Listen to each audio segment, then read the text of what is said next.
Hello guys, welcome back to Ozone classes. So hope you all are doing very great.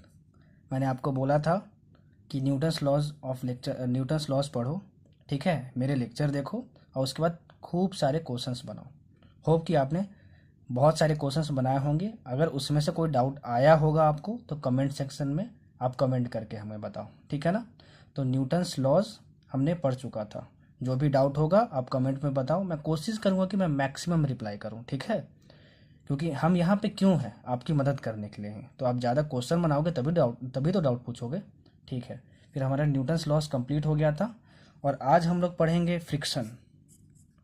क्या पढ़ेंगे? Friction. देखो ये crash course है, ठीक है ना।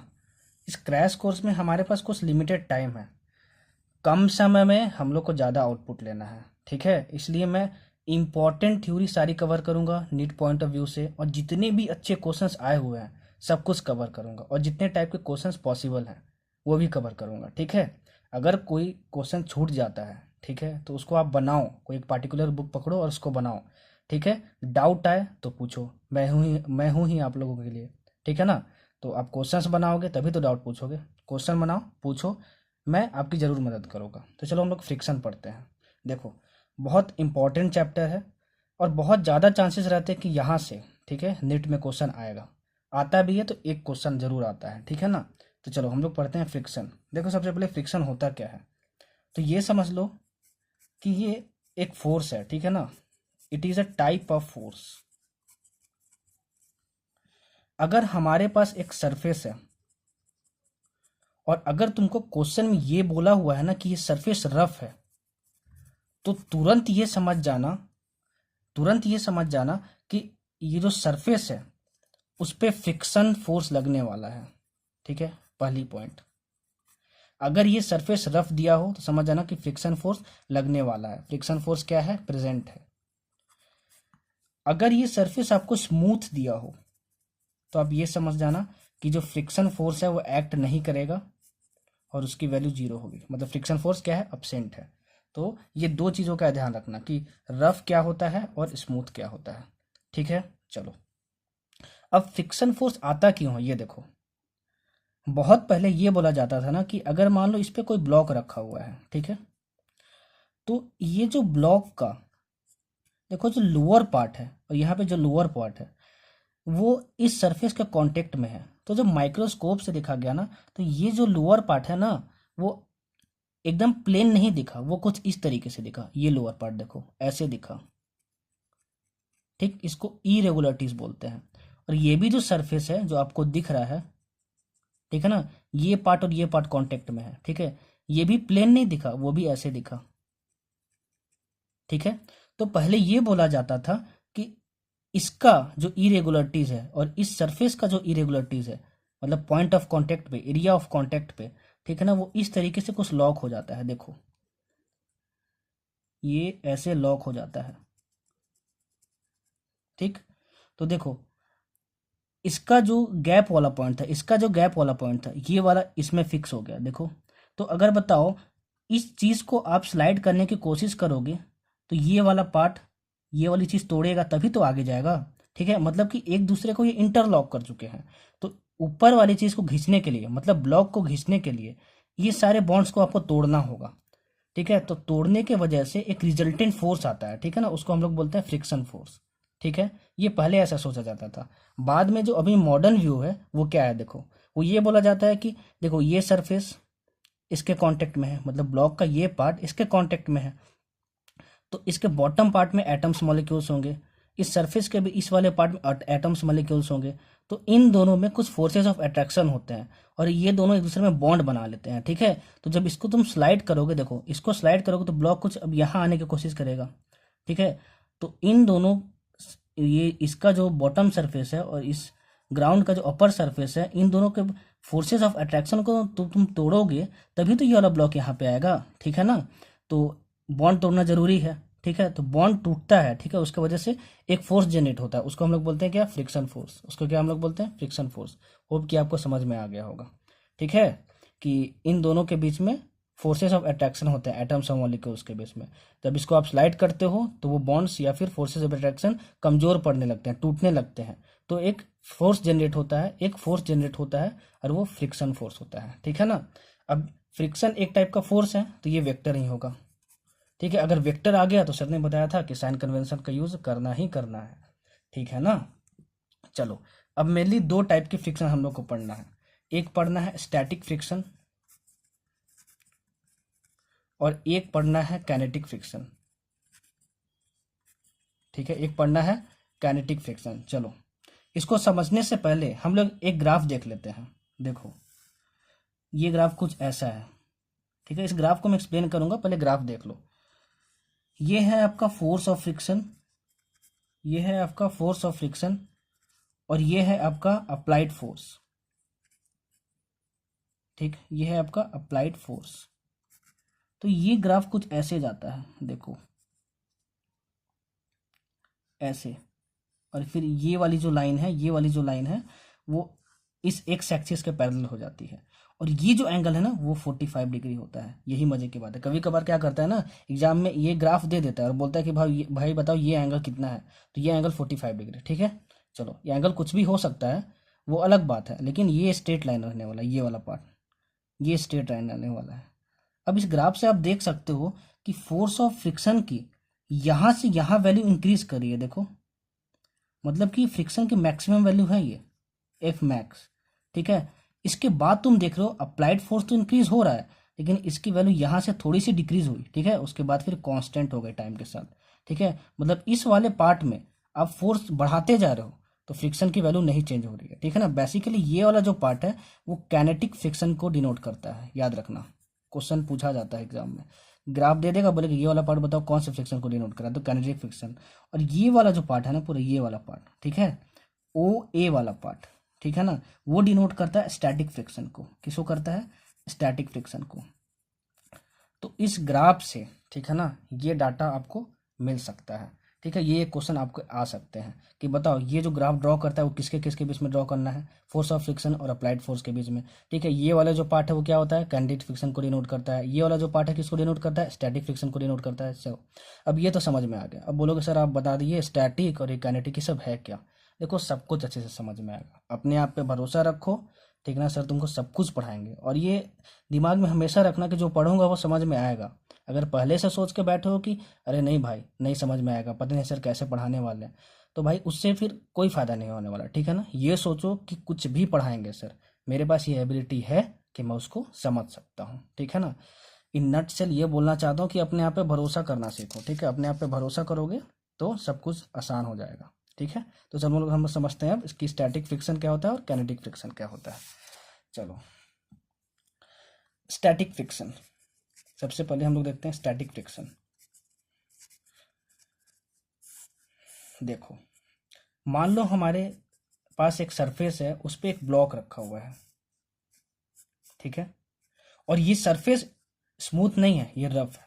सर ने बताया था सरफेस रफ है, इसका मतलब कि क्या, इस पर फ्रिक्शन आएगा, ठीक है ना। मैंने इस पर एक एफ फोर्स लगाया, ठीक, तो क्या फ्रिक्शन आएगा? हाँ, फ्रिक्शन आएगा, ठीक है ना। अब किस डायरेक्शन में आएगा उसका पहले डायरेक्शन समझो। देखो, direction of friction, static friction समझाऊंगा, डायरेक्ट यहीं पे आऊंगा, ठीक है ना। इसको समझाने के बाद डायरेक्शन ऑफ फ्रिक्शन कैसे फाइंड करते हैं, एक पॉइंट हमेशा याद रखना, ठीक है ना, कि friction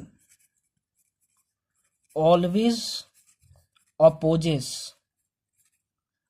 the tendency of relative motion or actual relative motion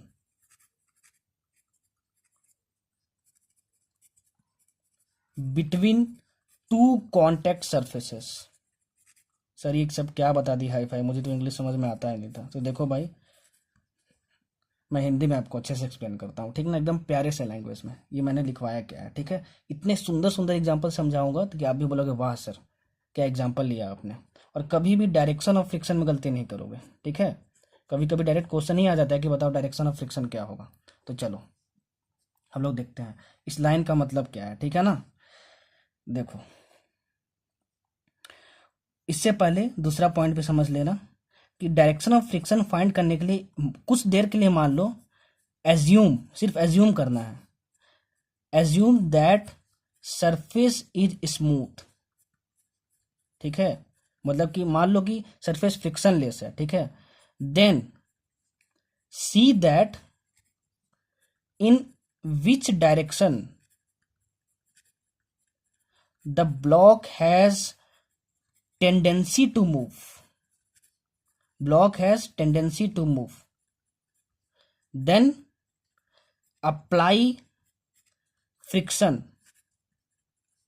in direction opposite to the movement of body। देखो,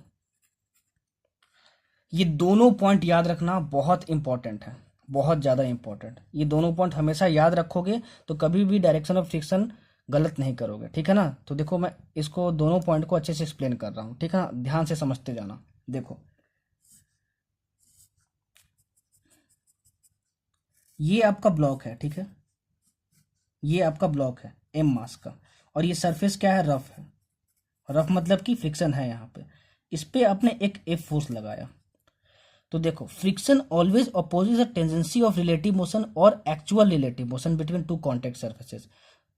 अब पहले दो कॉन्टेक्ट सरफेसेस को ढूंढो, तो देखो ये सरफेस कॉन्टेक्ट में है और ये सरफेस कॉन्टेक्ट में है। ठीक है ना, ये जो सरफेस है वो तो ग्राउंड है, तो वो तो रेस्ट पर है। अब देखो ये वाला जो पार्ट है, ये वाला जो सरफेस है इसके कॉन्टेक्ट में था, मैंने इसको सेपरेट कर लिया। ठीक है ना, चलो सबसे पहले तो यही करना, डायरेक्शन ऑफ फ्रिक्शन फाइंड करने के लिए। ये बेसिक लेवल है, धीरे धीरे बनाओगे तो एक्सपर्ट हो जाओगे। ठीक है ना, फिर दूसरा पॉइंट क्या बोला है कि assume that surface is smooth. मान लो कुछ देर के लिए कि सरफेस स्मूथ है, मतलब यहाँ फ्रिक्शन लेस है। ठीक है ना, ये फ्रिक्शन लेस है, यहाँ कोई फ्रिक्शन फोर्स नहीं आने वाला। Then see that in which direction the block has tendency to move.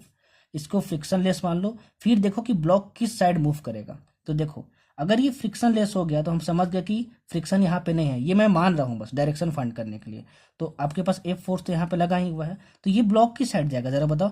ये ब्लॉक इस डायरेक्शन में जाएगा। ठीक है ना, चलो अब हमको समझ में आ गया कि अब ब्लॉक फ्रिक्शन के एब्सेंस में इस डायरेक्शन में जाएगा। फिर हम क्या करेंगे, then apply friction in direction opposite to the movement of body. जिस साइड बॉडी का अब मूवमेंट हो रहा है उसके अपोजिट डायरेक्शन में फ्रिक्शन लगा दो। ठीक है, तो बॉडी का मूवमेंट अब इस डायरेक्शन में हो रहा है तो फ्रिक्शन यहाँ पे लगा दो।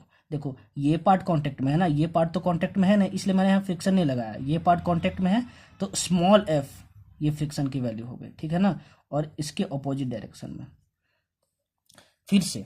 ठीक है, सबसे पहले जिन दो सरफेसेस के बीच में आपको जिन दो सरफेसेस के बीच में आपको फाइंड करना है डायरेक्शन ऑफ फ्रिक्शन। ठीक है ना, उन दोनों सरफेसेस को आप सेपरेट कर लो। सेपरेट कर लिया, फिर कुछ देर के लिए मान लो, एज्यूम कर लो कि ये सरफेस फ्रिक्शन लेस है। ठीक है ना, तो मान लिया कि ये सरफेस फ्रिक्शन लेस है। फिर देखो कि अब कौन कौन से फोर्सेस लग रहे हैं, तो मैंने जो एक्सटर्नल फोर्स लगाया था वो एफ है यहाँ पे। ठीक है, उसके बाद फिर देखो कि अब फ्रिक्शन नहीं होता तो किस डायरेक्शन में जाता, तो अगर ये एफ नहीं होता, ये एफ नहीं होता मतलब फ्रिक्शन नहीं होता, तो ये इस डायरेक्शन में जाता। अभी जिस भी डायरेक्शन में जा रहा है ना उसके अपोजिट डायरेक्शन में फ्रिक्शन का डायरेक्शन लगा दो। समझे? समझे? जरूर समझे होगे भाई, जरूर समझे होगे। चलो अब एक दूसरा एग्जांपल लेता हूँ, उसके बाद फिर हम लोग आते हैं स्टैटिक फ्रिक्शन डायरेक्शन फाइंड करने पे। अब देखो ये दूसरा एग्जांपल, ये हमारे पास दूसरा एग्जांपल है। ठीक है ना, देखो यहाँ पे एक ब्लॉक रखा हुआ है और यहाँ पे एक ब्लॉक रखा हुआ है। ठीक, इस ब्लॉक पे मैंने एफ फोर्स लगाया है। ठीक है, इस ब्लॉक पे मैंने एफ फोर्स लगाया है। ये भी सरफेस रफ है और इन दोनों के बीच का जो सरफेस है ना, देखो ये इस वाले ब्लॉक का ये वाला पार्ट और इस वाले ब्लॉक का ये वाला पार्ट कांटेक्ट में है। ये भी मान लो जो सरफेस है वो भी रफ है।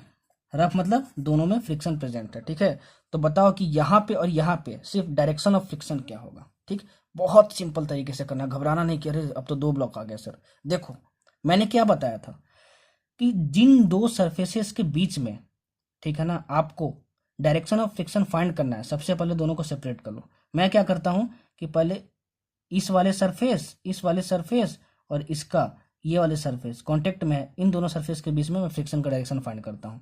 तो मैंने इसको कैपिटल एम मान लो और इसको स्मॉल एम मान लो। ठीक है, मैंने इसको सेपरेट कर लिया, ठीक है। और ये देखो ये वाला चीज़ है ब्लॉक, इसको मैंने सेपरेट कर लिया, कैपिटल एम। इन दोनों सरफेसेस के बीच में अभी हमको डायरेक्शन ऑफ फ्रिक्शन हमको फाइंड करना है, ठीक है ना। चलो हमको अगर ये फाइंड करना है तो मैंने सेपरेट कर लिया। उसके बाद मैंने क्या बोला था कि assume that surface is smooth. अब मान लो कि ये सरफेस जो है वो क्या है, स्मूथ है। ये सरफेस क्या है, स्मूथ है। अच्छा, तो अगर ये सरफेस स्मूथ रहा होगा, ठीक है, तो उसके बाद फिर देखो कि इस वाले बॉडी पे कौन सा फोर्स लग रहा है। तो देखो इस पे अगर ये फ्रिक्शन लेस हो गया तो इस पे एफ फोर्स लग रहा है, तो ये बॉडी इस डायरेक्शन में जाएगी। फोर्स इस डायरेक्शन में है तो बॉडी इस डायरेक्शन में जा रही है। अब मूवमेंट ऑफ बॉडी जो भी होगा, मूवमेंट ऑफ बॉडी जो होगा उसके अपोजिट डायरेक्शन में फ्रिक्शन लगा दो। तो अब एफ फोर्स इस डायरेक्शन में लग रहा है तो फ्रिक्शन किस डायरेक्शन में लगेगा, स्मॉल एफ, ठीक है, ऐसे लगेगा। तो अब इन दोनों सरफेस के बीच में मैंने फ्रिक्शन लगा लिया, ठीक है। अब ये देखो ये वाला जो सरफेस है वहां पे हम लोग डायरेक्शन ऑफ फ्रिक्शन हम लोग फाइंड करते हैं, ठीक है। तो देखो अब इन दोनों बॉडी को सेपरेट कर लो, क्योंकि अब ये वाला कांटेक्ट में है। तो देखो ये एम है और ये कैपिटल एम है, ठीक है, दोनों को मैंने सेपरेट कर लिया, ठीक। अब मान लो कि ये फ्रिक्शन लेस है, ठीक है ना, मान लो ये फ्रिक्शन लेस है। चलो तो अगर इस एम बॉडी पे मैं बैठ जाऊं, ठीक है ना, ध्यान से सुनना, सबसे बेस्ट तरीका है टू ब्लॉक सिस्टम में फ्रिक्शन का डायरेक्शन देखने के लिए, आगे आपको काम आएगा, इसे अच्छे से समझना। अगर इस एम वाले ब्लॉक पे मैं बैठ जाऊं और इसको मैं देखना चाहूं, ठीक है, इस ब्लॉक को मैं देखना चाहूं, ठीक है, तो देखना इसका मोशन किस तरीके से होगा। सुनो, तुमको कहाँ फाइंड करना है डायरेक्शन ऑफ फ्रिक्शन, यहाँ पे फाइंड करना है डायरेक्शन ऑफ फ्रिक्शन, ठीक है ना। तो इन दोनों बॉडी को मैंने सेपरेट कर लिया। अच्छा, अब क्या इस बॉडी पे कोई फोर्स लग रहा है, नहीं लग रहा है, ये तो नहीं देखेगा, ठीक है ना। लेकिन ये आप गलत बोल रहे हो। पिछले लेक्चर में न्यूटन्स लॉ में मैंने आपको क्या बताया था कि देखो कि जो ऑब्जर्वर है वो कहाँ बैठा है, ठीक है ना। तो ये ऑब्जर्वर कहाँ बैठा हुआ है, ये ऑब्जर्वर कहाँ बैठा हुआ है, इस कैपिटल एम मास पे बैठ के इसको ऑब्जर्व कर रहा है, ठीक है ना, इसको ऑब्जर्व कर रहा है। अच्छा, ये जिस पे बैठा हुआ है क्या उस पर कोई फोर्स है क्या, हाँ इस पे एक फोर्स है, देखो ये फोर्स है, ठीक है। तो अगर फोर्स है तो F net is equal to M A vector होता है, ठीक है। तो फोर्स है तो एसलेशन आएगा क्या, हाँ एसलेशन आएगा। तो ये ऑब्जर्वर एक ऐसे जगह पे बैठा हुआ है जहां पे एसलेशन है, ठीक है ना। तो ये कैसे फ्रेम में है, नॉन इनर्शियल फ्रेम में है। तो इसको याद है कि अरे मेरे सर ने तो बताया था कि अगर मैं नॉन इनर्शियल फ्रेम में हूं तो मुझे एक फोर्स एज्यूम करना पड़ेगा, ठीक है ना, सूडो फोर्स, इमेजिनरी फोर्स। तो सर ने क्या बताया था, उसका डायरेक्शन क्या होगा कि जिस पर मैं बैठा हूं उसका एसलेशन देख लो, तो इसका एसलेशन इस डायरेक्शन में है, उसके अपोजिट डायरेक्शन में सूडो फोर्स लगा दो, एम इंटू ए, ठीक है। तो अगर यहाँ पे फ्रिक्शन नहीं होता, एज्यूम मैं कर रहा हूं, तो ये इस पे एक सूडो फोर्स देता, पीछे देखता पीछे की ओर, ठीक है। तो ये इसको क्या देखता, इसकी टेंडेंसी है कि ये पीछे की ओर जाए ब्लॉक, देखो टेंडेंसी है कि ये ब्लॉक पीछे की ओर जाए, ठीक है ना। तो मैंने क्या बोला था कि फ्रिक्शन लेस मानो और फिर देखो कि ये ब्लॉक किस साइड मूव करने की कोशिश करना चाहता है, तो ऑपोजिट डायरेक्शन में मूव करना चाहता है, ठीक है ना, इधर मूव करना चाहता है। तो यहाँ पे इसके ऑपोजिट डायरेक्शन में जिधर मूवमेंट ऑफ बॉडी पॉसिबल है उसके ऑपोजिट डायरेक्शन में फ्रिक्शन लगा दो। तो इस बॉडी पे फ्रिक्शन किधर लगेगा, इधर लगेगा, किधर लगेगा, इधर लगेगा। इसको आप F1 मान लो, ठीक है ना। तो अगर ये F1 हुआ इस डायरेक्शन में F1, ठीक है, तो देखो ये वाला पार्ट और ये वाला पार्ट, मतलब ये वाला पार्ट और ये वाला पार्ट दोनों कांटेक्ट में है, दोनों कांटेक्ट में है कि नहीं है, ठीक है। तो मैंने पढ़ा था Newton's third law, action every action have equal and opposite reaction. तो यहाँ पे F1 लग रहा, ठीक ना। तो जो फ्रिक्शन है ना वो एक्शन रिएक्शन पेयर को फॉलो करता है, मतलब ये न्यूटन्स थर्ड लॉ फॉलो करता है फ्रिक्शन, ठीक ना। तो ये F1 इधर लगा, तो ये F1 कौन लगा रहा होगा, ये सरफेस लगा रहा होगा। तो ये सरफेस इस पे ऑपोजिट डायरेक्शन में फ्रिक्शन लगाएगा, ठीक है ना। यहाँ पे एक F1 भी होगा, तो ये FBD हुआ, ये FBD काम आएगा और आपको डायरेक्शन ऑफ फ्रिक्शन भी क्लियर हो गया होगा, ठीक है। अब हम लोग स्टैटिक फ्रिक्शन पे आते हैं, ठीक है ना। तो स्टैटिक फ्रिक्शन हम लोग देखते हैं दूसरे स्लाइड में, देखो स्टैटिक फ्रिक्शन, स्टैटिक फ्रिक्शन, ठीक। अब हम लोग थोड़ा तेजी से करेंगे, देखो ये हमारा ब्लॉक है, ठीक है, स्मॉल m मास का, ये रफ सरफेस है, मैंने इस पर फोर्स लगाया, ठीक है ना, मैंने इस पर फोर्स लगाया। हो सकता है कि ये ब्लॉक मूव करे ना भी मूव करे क्योंकि ये सरफेस रफ है। तो जरा बताओ अब यहाँ पे फ्रिक्शन का डायरेक्शन किस डायरेक्शन में होगा, मैं डायरेक्ट डायरेक्शन कर दे रहा हूँ, ठीक है ना, क्योंकि मैं अच्छे से समझा चुका हूँ कि फ्रिक्शन का डायरेक्शन कैसे फाइंड करना है, इस डायरेक्शन में होगा। तो क्या ये फोर्स के ऑपोजिट में ये फोर्स है क्या, हाँ। तो क्या इस फोर्स को ये फोर्स कैंसिल कर सकता है क्या? हाँ कर सकता है। कितना तक कर सकता है वो मैं आपको बताता हूँ। देखो एक एग्जांपल लेके बताता हूँ। ये आपका ब्लॉक है, ठीक है ना, ये आपका ब्लॉक है और मैंने इस पे एक एफ फोर्स लगाया है, ठीक है ना, एफ फोर्स। अगर इस एफ फोर्स की वैल्यू 1 न्यूटन है, ठीक है, और ये पार्ट सरफेस कांटेक्ट में है और ये आपका रफ है, ठीक है, और जो म्यू एस दिया है वो 0.2 है। म्यू एस क्या है वो मैं आपको बता रहा हूँ पहले, ठीक है ना, ये क्वेश्चन के थ्रू मैं सब कुछ आपको समझा दूंगा। म्यू एस की वैल्यू 0.2 है, ठीक है, हालांकि आप ये जानते होंगे कोफिशिएंट ऑफ स्टैटिक फ्रिक्शन है, ठीक है। तो बताओ कि ये ब्लॉक मूव करेगा कि नहीं करेगा, ठीक है ना। स्टैटिक फ्रिक्शन का कॉन्सेप्ट इस क्वेश्चन से आप बेस्ट तरीके से समझ सकते हो। अब समझो, देखो स्टैटिक फ्रिक्शन को स्मॉल एफ एस से डिनोट करते हैं और इसकी value mu S into N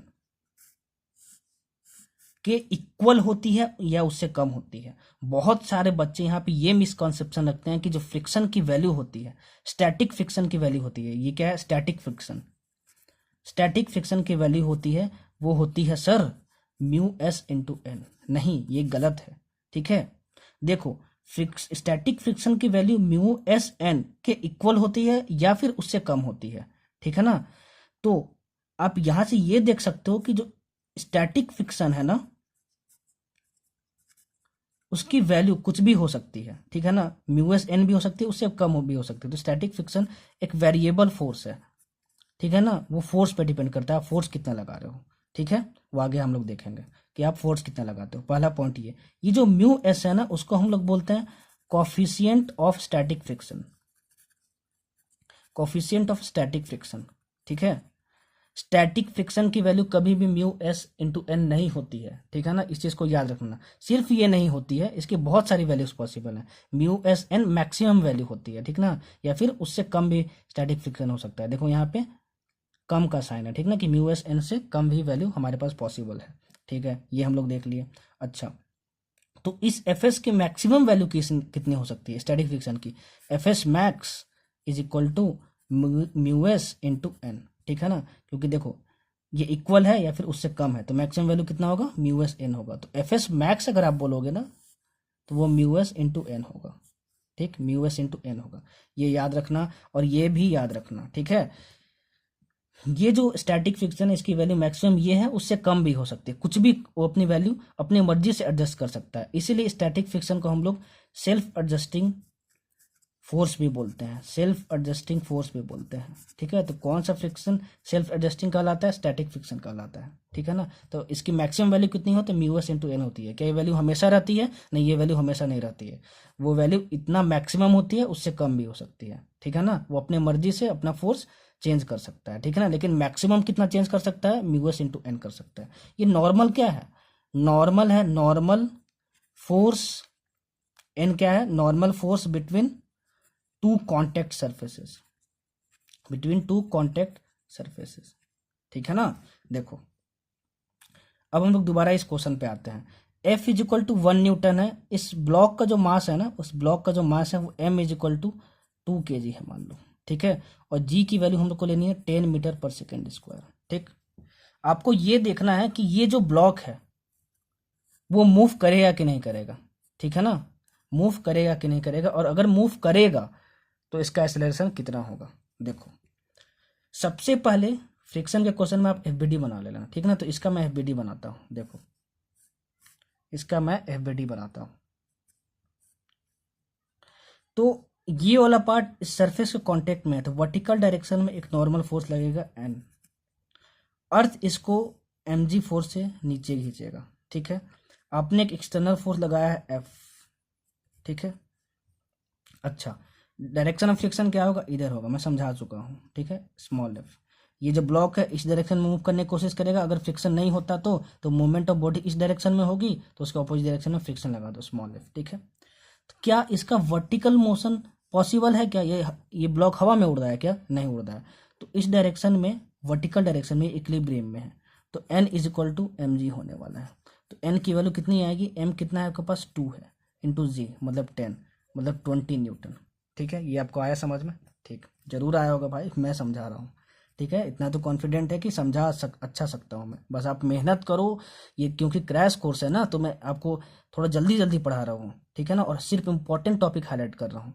अगर हमारे पास समय होता तो मैं इतने अच्छे तरीके से समझाता ना कि आपका मतलब एकदम फिजिक्स तो अच्छे से निकल गया होता। खैर, हमारे पास अभी जो समय है उसको हम लोग अच्छे से यूटिलाइज कर सकते हैं, और उसको करना भी चाहिए। ठीक, देखो एन की वैल्यू आ गई आपके पास 20 न्यूटन। चलो, एन की वैल्यू 20 न्यूटन आ गई आपकी। अच्छा, अब हम ये देखते हैं, सबसे पहले किसी भी क्वेश्चन में सबसे पहले ये चेक करना कि जो स्मॉल एफ है उसकी वैल्यू कितनी होगी। तो यहाँ बच्चे क्या करते हैं ना कि लिख देते हैं small F is equal to mu into N. ये गलत है भाई, ये मैक्सिमम वैल्यू होती है। यहाँ हमेशा मैक्सिमम लिखना, ठीक है ना, स्टैटिक फ्रिक्शन के केस में हमेशा मैक्सिमम लिखना, ठीक है। तो अगर मैं यहाँ पे एफ मैक्सिमम लिखूं, ठीक है ना, स्टैटिक फ्रिक्शन के केस में, तो ये म्यू एस इंटू एन होगा। ठीक है, क्या होगा, म्यू एस इंटू एन होगा। चलो, तो मैं देख रहा हूँ कि स्टैटिक फ्रिक्शन की मैक्सिमम वैल्यू कितनी हो सकती है, बताओ एफ एस कितनी हो सकती है। Mu S coefficient of static friction 0.2 मतलब 2/10 इंटू एन, एन की वैल्यू कितनी है 20 न्यूटन है, आप निकाल चुके 20। तो ये कैंसिल हो गया 4 न्यूटन। ठीक है, अब देखो कॉन्सेप्ट समझना। मैंने क्या बताया था कि static friction self adjusting force है, वो अपने मर्जी से फोर्स लगाता है, और वो मैक्सिमम फोर्स कितना लगा सकता है, इतना लगा सकता है। तो मैं ये देख लिया कि भाई इसके पास क्षमता कितना है, मतलब ये फोर्स कितना लगा सकता है 4 न्यूटन। ठीक है ना। अब ये स्टैटिक फ्रिक्शन बहुत चालाक होता है, वो क्या बोलता है कि भाई मैं, मेरे ऊपर जो स्लाइड करने की कोशिश कर रहा है, जो मूव करने की कोशिश कर रहा हूँ, अगर मेरे पास क्षमता होगी तो मैं उसको मूव नहीं करने दूंगा, उसको मूव नहीं करने दूंगा। ठीक है, तो ये जो फोर्स आपने कितना लगाया, देखो फोर्स लगाया है आपने 1 न्यूटन। ठीक है, और स्टैटिक फ्रिक्शन मैक्सिमम कितनी लगा सकता है, अपनी क्षमता के हिसाब से 4 न्यूटन लगा सकता है। तो बोलेगा भाई तुमने 1 न्यूटन इधर लगाया है, तो मैं अब अगर मैक्सिमम इतना लगा सकता हूँ 4 न्यूटन, ठीक है ना, इससे मैं कम भी लगा सकता हूँ, लेस देन का साइन है यहाँ पे देखो, इससे मैं कम भी लगा सकता हूँ। तो मैं चाहता हूँ कि तुम मूव ना करो, ठीक है ना, तुम मूव ना करो। ठीक है, तो अगर मैं इस ऑपोजिट डायरेक्शन में अपनी वैल्यू बस 1 न्यूटन भी रख लेता हूँ, तो 1 न्यूटन क्या हो गया, कैंसिल हो गया फोर्स, तो ये ब्लॉक यहीं पर रह जाएगा, तुम तो मूव करोगे ही नहीं। तो बाकी का देखो 1 न्यूटन अगर सिर्फ अपना लगाएगा, तो बाकी का 3 न्यूटन मैं क्यों खर्च करूं। तो स्टैटिक फ्रिक्शन बहुत चालाक है, वो यही बोलता है कि मैं मैक्सिमम इतना लगा सकता हूं, अगर उस कम फोर्स में एडजस्ट करके, इसीलिए सेल्फ एडजस्टिंग फोर्स बोलते हैं, मैं उसको लगा के इसके कम फोर्स में अपना वैल्यू में रख के तुम्हें रोक सकता हूं, तो मैं पहले वही करूंगा। तो फ्रिक्शन की वैल्यू 1 न्यूटन होगी, अपनी ये 3 न्यूटन वैल्यू बचा लेगा, ठीक है ना, और इस ब्लॉक को रोक दिया। ठीक है, देखो अगर यहीं पे क्या होता कि फोर्स की वैल्यू, जो एफ फोर्स की वैल्यू है वो 5 न्यूटन हो जाती, ठीक है ना। ठीक है, तो एफ एस की वैल्यू कितनी है मैक्सिमम, स्टैटिक फ्रिक्शन 4 न्यूटन है यहाँ पे, ठीक है ना।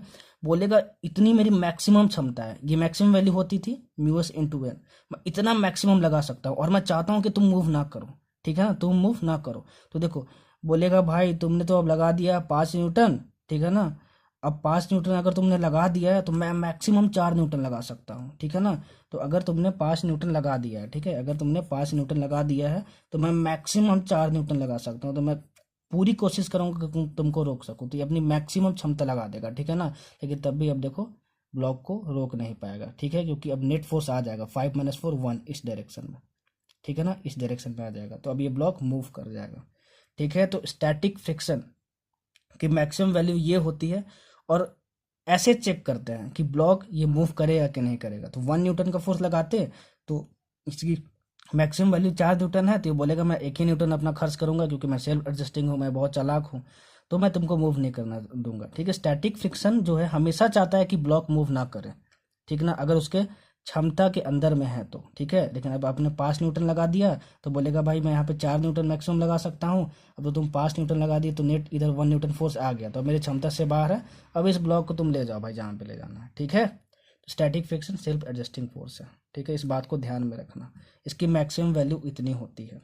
ठीक, होप कि आपको समझ में आया होगा।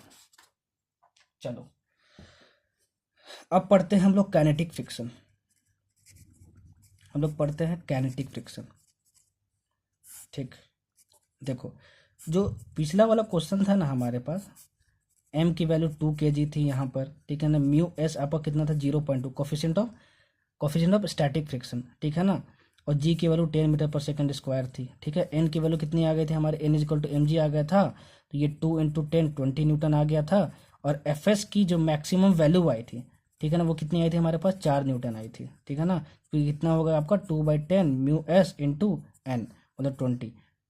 तो ये 2 आ गया था, तो ये 4 न्यूटन आ गया था, ठीक है। ये पिछला, अब वही सेम क्वेश्चन है, मैं यहाँ पे डायरेक्ट आपको बना दिया हूँ जल्दी से लेकर, ठीक है ना। चलो अब देखो मैं काइनेटिक फ्रिक्शन समझा रहा हूँ यहाँ से। देखो पिछला स्लाइड देखना, जब मैंने F is equal to 1 newton लगाया था, ठीक है, तो स्टैटिक फ्रिक्शन क्या बोला कि भाई मैं, मेरे पास तो मैक्सिमम इतनी क्षमता है, तो मैं 1 न्यूटन लगा दूंगा और भाई तुमको नहीं जाने दूंगा। हमेशा स्टैटिक फ्रिक्शन चाहता है कि ब्लॉक मूव ना करे, ठीक है ना।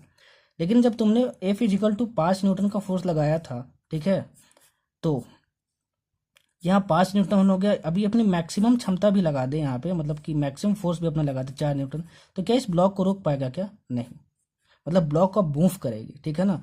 इस केस में ब्लॉक मूव नहीं कर रही थी, तो ब्लॉक जब तक मूव नहीं करती है ना, ब्लॉक जब तक मूव नहीं करती है, ब्लॉक डजंट मूव, तब जो फ्रिक्शन आता है ना, तब जो फ्रिक्शन आता है ना, उसको बोलते हैं स्टैटिक फ्रिक्शन। मतलब static friction always acts on the body at rest. Body जब तक रेस्ट पर है ना, तभी तक स्टैटिक फ्रिक्शन लगेगा। अब देखो इस केस में क्या ये बॉडी मूव करने लगेगा क्या? हाँ लगेगा। इस पे नेट फोर्स कितना हो जाएगा? 1 न्यूटन हो जाएगा एफ नेट इस डायरेक्शन में। तो जब बॉडी मूव करने लगती है ना, तो उस पे जो फ्रिक्शन लगता है उसको बोलते हैं काइनेटिक फ्रिक्शन। बॉडी जब मूव करता है तो ये काइनेटिक फ्रिक्शन कब लगता है? When body starts to move,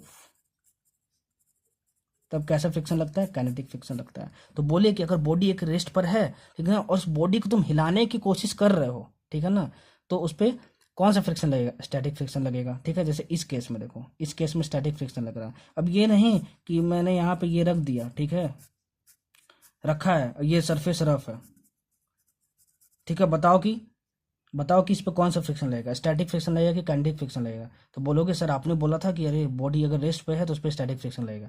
नहीं भाई, सबसे पहले तो ये देखो ना, सबसे पहले तो ये देखो कि ये ब्लॉक कोई टेंडेंसी भी रखती है कि नहीं मूव करने की।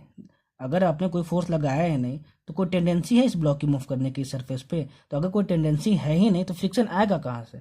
तो ब्लॉक के पास टेंडेंसी होनी चाहिए मूव करने की, तभी फ्रिक्शन आएगा, ठीक है ना। अब मान लो इस ब्लॉक को आपने एक फोर्स लगाया, तो अब टेंडेंसी हो गई इस डायरेक्शन में मूव करने की, ठीक है। तो अगर ये एक फोर्स लगाने पे भी ये ब्लॉक मूव नहीं किया रेस्ट पर, जैसे इस वाले केस में 1 न्यूटन, और फ्रिक्शन लग गया 1 न्यूटन, तो ब्लॉक मूव नहीं किया, तो कौन सा लगेगा? स्टैटिक फ्रिक्शन लगेगा, ठीक है। मान लो ब्लॉक मूव कर गया, देखो इस केस में, ठीक है ना, 1 न्यूटन नेट फोर्स आया था, तो अब ब्लॉक मूव करने लगा, तो कौन सा फोर्स लगेगा? कौन सा फ्रिक्शन फोर्स लगेगा? काइनेटिक फ्रिक्शन लगेगा। तो ये दोनों पॉइंट को याद रखना। When body starts to move, then kinetic friction is applied. When body is on the rest, static friction is applied. Static friction always acts on the body at rest, ठीक है। Hope कि ये आपको समझ में आया होगा, ठीक है। अब मैंने जो ग्राफ आपको बनाया था, देखो ऐसे करके आपको समझ में आ रहा होगा। ये आपका अप्लाइड फोर्स था, ठीक है, ये आपका अप्लाइड फोर्स था, और ये फोर्स ऑफ फ्रिक्शन था, ठीक है। ये फोर्स ऑफ फ्रिक्शन है, force of friction, force of friction है, ठीक है। तो ये कैसे ग्राफ आया था? ऐसे आया था, देखो ऐसे आया था, ठीक। अच्छा, यहाँ से यहाँ तक वैल्यू, ठीक ना, ये जो वैल्यू थी वो क्या थी? एफ मैक्स थी, ठीक है। तो ये स्टैटिक फ्रिक्शन वाले पार्ट को डिनोट कर रहा था, ठीक ना। तो स्टैटिक फ्रिक्शन वाले डिनोट कर रहा था, तो बताओ एफ मैक्स की वैल्यू कितनी है? स्टैटिक फ्रिक्शन की मैक्सिमम वैल्यू कितनी थी बताओ? F max is equal to mu S into N थी, मैक्सिमम वैल्यू स्टैटिक फ्रिक्शन की। तो यही एफ मैक्स की वैल्यू है यहाँ पे, ठीक है ना, म्यू एस इंटू एन, ठीक है। और ये क्या है? देखो कांस्टेंट है, ये काइनेटिक फ्रिक्शन था, ठीक है ना। तो काइनेटिक फ्रिक्शन की वैल्यू कांस्टेंट होती है, काइनेटिक फ्रिक्शन की वैल्यू क्या होती है? कांस्टेंट होती है। इस ग्राफ से हमको पता चल रहा है। और इसकी वैल्यू क्या होती है? वेरिएबल होती है। स्टैटिक फ्रिक्शन की वैल्यू मैंने अभी तो बताया, F S is greater than equal to mu है, तो जाहिर सी बात है इतना भी हो सकता है, उससे कम भी हो सकता है, तो वैल्यू वेरिएबल है। तो देखो इसलिए ऐसी लाइन है, ठीक ना, स्ट्रेट लाइन होती है, हमेशा ये याद रखना, ठीक है। और काइनेटिक फ्रिक्शन क्या होता है? कांस्टेंट होता है। देखो अप्लाइड फोर्स अब कितना भी लगा रहे हो, ये एक्स एक्सिस के पैरेलल है, तो काइनेटिक फ्रिक्शन क्या है? कांस्टेंट है। तो एक बार अगर बॉडी मूव करने लगे तो कौन सी फ्रिक्शन वो लगती है? काइनेटिक फ्रिक्शन लगती है। और उसकी जो वैल्यू होती है हमेशा, वो कितनी होती है? Mu K into N. देखो बोलोगे अरे सर आपने तो सेम लिख दिया, ठीक है ना, सेम नहीं लिखा भाई, देखो यहाँ म्यू के साथ के लिखा है यहाँ पे, ठीक है ना। इसका मतलब होता है coefficient of kinetic friction, coefficient of kinetic friction, ठीक है। यहाँ पे काइनेटिक था और वहाँ पे स्टैटिक था, याद करो, ठीक है ना। तो ये वैल्यू कांस्टेंट होती है, तो काइनेटिक फ्रिक्शन की वैल्यू कांस्टेंट होती है, लेकिन स्टैटिक फ्रिक्शन की वैल्यू कांस्टेंट नहीं होती है। इसलिए स्टैटिक फ्रिक्शन क्या है, सेल्फ एडजस्टिंग फ्रिक्शन है, ठीक है ना। इसकी वैल्यू ये होती है, ठीक है। होप कि आपको समझ में आया होगा। अगर आपको ये समझ में आ गया है, ठीक है, तो लगभग आपका मतलब फ्रिक्शन लगभग सब कुछ कंप्लीट हो गया है। अब बस आपको क्वेश्चन ही बनाना है, ठीक है ना। चलो ठीक है। और यहाँ पे एक चीज़ और समझ लो कि ये जो एफ एस मैक्स जो होता है ना, उसकी वैल्यू कितनी आती है, म्यू एस इंटू एन, ठीक है। ये जो मैक्सिमम वैल्यू होती है स्टैटिक फ्रिक्शन की, उसको हम लोग बोलते हैं लिमिटिंग फ्रिक्शन। क्या बोलते हैं दूसरा नाम, लिमिटिंग फ्रिक्शन। कभी भी क्वेश्चन में ये वर्ड यूज किया हो ना, लिमिटिंग फ्रिक्शन, तो समझ आना कि स्टैटिक फ्रिक्शन की मैक्सिमम वैल्यू रखनी है आपको क्वेश्चन में, ठीक है ना। लिमिटिंग फ्रिक्शन अगर वर्ड आ गया तो क्या रखना है, स्टैटिक फ्रिक्शन की मैक्सिमम वैल्यू, वो कितनी होती है, म्यू एस इंटू एन होती है, ठीक है। ये आया आपको समझ में। चलो अब हम लोग आगे देखते हैं, ठीक। अब एक पॉइंट और, अगर म्यू एस और म्यू के की वैल्यू क्वेश्चन में गिवन ना हो, ठीक है ना, मेरा मतलब कि इसकी एक वैल्यू गिवन हो, मान लो कि तुम्हारे पास सिर्फ म्यू दिया हो, बोला हो कि कोफिशिएंट ऑफ फ्रिक्शन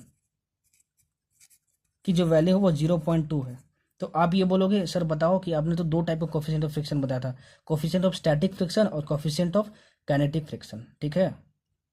ये तो आपने दो बताया था, यहाँ तो सर लिखा कोफिशिएंट ऑफ फ्रिक्शन, तो मैं म्यू एस क्या लूँ और म्यू के क्या लूँ, ठीक है। तो देखो जो भी कोफिशिएंट ऑफ फ्रिक्शन गिवन हो ना, वही म्यू एस की वैल्यू भी होगी कोफिशिएंट ऑफ स्टैटिक फ्रिक्शन, और वही म्यू के की वैल्यू भी होगी, ये याद रखना। तो सिर्फ कोफिशिएंट ऑफ फ्रिक्शन दिया हो तो कोफिशिएंट ऑफ स्टैटिक फ्रिक्शन और कोफिशिएंट ऑफ काइनेटिक फ्रिक्शन दोनों इक्वल ले लेना, ठीक है, ठीक है। चलो अब हम लोग एक क्वेश्चन करते हैं। देखो नीट में आया हुआ क्वेश्चन, सारे अच्छे अच्छे क्वेश्चन करेंगे, ठीक है ना, सारे अच्छे अच्छे अच्छे से समझना सब कुछ। हमारे पास एक टेबल है,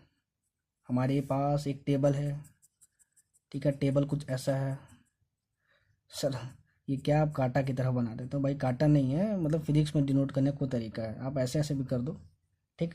देखो इस पे एक रोप रखा हुआ है, और यहां से ना ये लटक रहा है, यहां से क्या कर रहा है, ये लटक रहा है,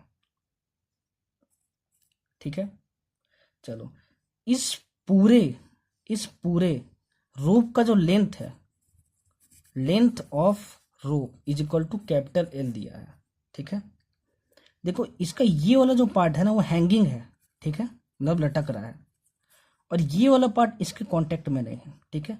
ये इस पे रखा हुआ है ना, ठीक है ना, वो इस सरफेस से कांटेक्ट में, और ये सरफेस रफ है, ठीक है। और यहां पे इन दोनों सरफेस के बीच में जो कोफिशिएंट ऑफ स्टैटिक फ्रिक्शन की वैल्यू है वो दी है म्यू। तो आपको फाइंड करना है maximum length of the rope which can hang from the table without sliding. क्या, विदाउट स्लाइडिंग कितना होगा, ठीक है, वो मैक्सिमम लेंथ आपको बताना है, ठीक। आपने एक रोप रखा है यहाँ पे एक फ्रिक्शन है, ठीक है ना। आपको बताना है कि इस टेबल से आप मैक्सिमम कितना यहाँ रोप लटका सकते हो ताकि ये स्लाइड ना करे, विदाउट स्लाइडिंग मतलब ये घिसक मत जाए, पूरा नीचे गिर मत जाए, ये मैक्सिमम लेंथ बताना है आपको, ठीक है। तो इस मैक्सिमम लेंथ को मैं मान लेता हूँ वाई, देखो कितने आसानी से सॉल्व हुआ ये क्वेश्चन, ठीक है। इस मैक्सिमम लेंथ को मैं वाई मान लेता हूँ, और जो पूरे रोप का लेंथ है ना, let mass of rope is equal to M है, ठीक है।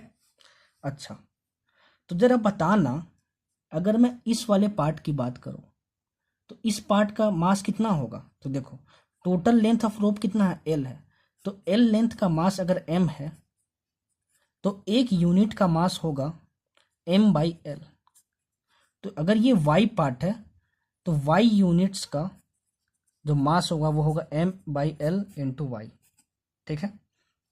अच्छा, तो अगर इस वाले पार्ट की मैं बात करूं, इस वाले पार्ट की, ठीक है ना, इस वाले में पार्ट की बात करूं, इस वाले रो की बात करूं, तो अर्थ इस पे एम जी फोर्स लगा रहा होगा। ठीक है ना, क्या लगा होगा, एम जी फोर्स लगा रहा होगा। ठीक। अच्छा, अगर ये एम जी फोर्स लगा रहा होगा तो इस डायरेक्शन में फोर्स कितना है जरा बताना, तो इस वाले डायरेक्शन में फोर्स कितना है। ठीक है, तो देखो एम मतलब इसका मास, तो इसका मास आप वाई यूनिट्स का निकाल चुके हो, m/l इंटू वाई। तो इस वाले डायरेक्शन में ग्रेविटी कितना फोर्स लगा रहा है बताओ, m/l into Y into G. ठीक है, ये पार्ट आपको समझ में आ गया। चलो अब इसको देखो, इसको, ठीक है, इस वाले पार्ट को देखो, इस वाले पार्ट को आप लोग देखो। ठीक है, अगर ये y है पूरा और टोटल l था तो ये कितना होगा, l-y होगा। ठीक है, तो l-y का पार्ट का कितना होगा बताओ जरा आप, मास कितना होगा, तो देखो एक यूनिट का आप निकाल चुके थे, तो l-y यूनिट का कितना हो जाएगा, m/l इंटू l-y। ठीक है, तो अर्थ इसको नीचे खींचेगा mg। ठीक है, और क्योंकि ये दोनों सरफेस से कांटेक्ट में है, ठीक है ना, कांटेक्ट में है, ठीक है, तो ये कांटेक्ट फोर्स एक लगेगा n। ठीक है, अच्छा, क्या लगेगा, n लगेगा। अब जरा बताना कि अगर यहाँ पे फ्रिक्शन नहीं होता, ठीक है, तो ये इस रोप की टेंडेंसी किस साइड होती है फिसलने की। देखो mg फोर्स लग रहा है नीचे, ठीक है ना, इस वाले पार्ट को अर्थ घींच रहा है नीचे, तो देखो ये ऐसे आएगा, सरकेगा, तो ये किस डायरेक्शन में जाएगा, इस डायरेक्शन में जाएगा। ठीक है, जाएगा कि नहीं जाएगा जरा बताओ, तो अगर फ्रिक्शन नहीं होता तो इस डायरेक्शन में वो जाएगा, तो जो भी मूवमेंट ऑफ बॉडी है उसके ऑपोजिट डायरेक्शन में फ्रिक्शन लगा दो, तो यहाँ पे ऑपोजिट डायरेक्शन में फ्रिक्शन लगेगा F। आपको मैक्सिमम लेंथ फाइंड करना है। ठीक है ना, तो जरा बताओ, अगर आप इस वाले पार्ट को मैक्सिमम यहाँ पे फ्रिक्शन लगा दो, ठीक है ना, मैक्सिमम यहाँ पे फ्रिक्शन लगा दो, ठीक है, उतना ही तो आप मैक्सिमम यहाँ पे लटका सकते हो, सोच के देखना। ठीक है, अगर मान लो मैं मैक्सिमम यहाँ पे जो फ्रिक्शन है वो 4 न्यूटन लगा सकता हूँ मैक्सिमम, तभी तो आप इस मैक्सिमम पार्ट को लटका सकते हो। मैं बोलूँ कि मैक्सिमम हमारे पास फ्रिक्शन की वैल्यू इतनी है 4 न्यूटन, और मैं लगा रहा हूँ 1 न्यूटन। ठीक है, 1 न्यूटन लगा रहा हूँ, तो थोड़ा सा आप इसको और स्लाइड नीचे कर सकते हो। ठीक है ना, लेकिन आप अगर मैक्सिमम स्टैटिक फ्रिक्शन की वैल्यू यहाँ पे लगा दी 4 न्यूटन, ठीक है, फिर अगर इस फोर्स को बढ़ाए तो मैक्सिमम स्टैटिक फ्रिक्शन फोर्स की वैल्यू लग गई, और फिर अगर इस वैल्यू को तुम इंक्रीज कर रहे हो तो ये तो स्लाइड कर जाएगा, तुमको स्लाइड नहीं करवाना है, तो इस केस में स्टैटिक फ्रिक्शन की आप मैक्सिमम वैल्यू लोगे। ठीक है ना, अगर आपको नहीं समझ में आता है अभी भी कि सर मैक्सिमम वैल्यू कब लेना है नहीं लेना है, तो कभी भी किसी भी क्वेश्चन में अगर लिमिटिंग या फिर कोई भी चीज़ मिनिमम पूछ रहा हो या फिर कोई भी चीज़ मैक्सिमम पूछ रहा हो, तो हमेशा take maximum value of static friction, वो कितना लेना, म्यू एस इंटू एन लेना। ठीक है, ये समझ लो। ठीक, कभी भी किसी क्वेश्चन में कोई लिमिटिंग वर्ड यूज हुआ हो, मिनिमम वर्ड यूज किया हो, मैक्सिमम वर्ड यूज किया हो फ्रिक्शन के क्वेश्चन में, तो हमेशा स्टैटिक फ्रिक्शन की वैल्यू कितना ले लेना, म्यू एस इंटू एन ले लेना। ठीक है, तो देखो आपको यहाँ मैक्सिमम फाइंड करना है। ठीक है, तो हम लोग क्या करेंगे, म्यू एस इंटू एन ले लेंगे। ठीक है ना, मैं कॉन्सेप्ट्स भी बता दिया हूँ, नहीं समझ में आया तो अगर कोई भी वर्ड यूज हो तो आप इसकी डायरेक्ट मैक्सिमम वैल्यू ले लेना। ठीक है, चलो, तो फ्रिक्शन इस डायरेक्शन में लगेगा। ठीक है ना, तो फ्रिक्शन की मैक्सिमम वैल्यू कितनी पॉसिबल है देखो, क्योंकि आपको मैक्सिमम यहाँ फाइंड करना है, तो फ्रिक्शन की मैक्सिमम वैल्यू आपको लेनी होगी। F S is equal to mu S, mu S की वैल्यू दी है म्यू इंटू एन, क्या इस डायरेक्शन में उड़ रहा है, क्या नहीं उड़ रहा है, तो N is equal to M G होगा। ठीक है ना, और इस एम की वैल्यू अब कितनी आ गई है, इतनी आ गई है, m/l इंटू l-y इंटू सी। ठीक है ना, अब समझ में आया। अब बताओ, क्या ये वाला जो पार्ट है, ये वाला पार्ट जिस फोर्स से स्लाइड कर रहा है, क्या इसी फोर्स से इसको इस डायरेक्शन में वो खींच रहा होगा कि नहीं खींच रहा होगा, हाँ खींच रहा होगा। ठीक है ना, खींच रहा होगा, तो ये फोर्स कितना है जरा बताना, तो m/l into Y into G. ठीक है, तो क्या अगर ये दोनों फोर्स इक्वल हो जाएंगे, ठीक है ना, तो ये ब्लॉक स्लाइड करेगा नहीं करेगा, वही तो फाइंड करना है विदाउट स्लाइडिंग। तो इन दोनों फोर्सेस को इक्वल कर दो। ठीक है, इन दोनों फोर्सेस को इक्वल कर दो। चलो, तो आपने क्या किया कि जो एफ एस की वैल्यू है वो इक्वल कर दी m/l इंटू वाई इंटू जी के, तो आपकी एफ एस की वैल्यू कितनी आई थी जरा बताना, तो mu into m/l into l-y into G.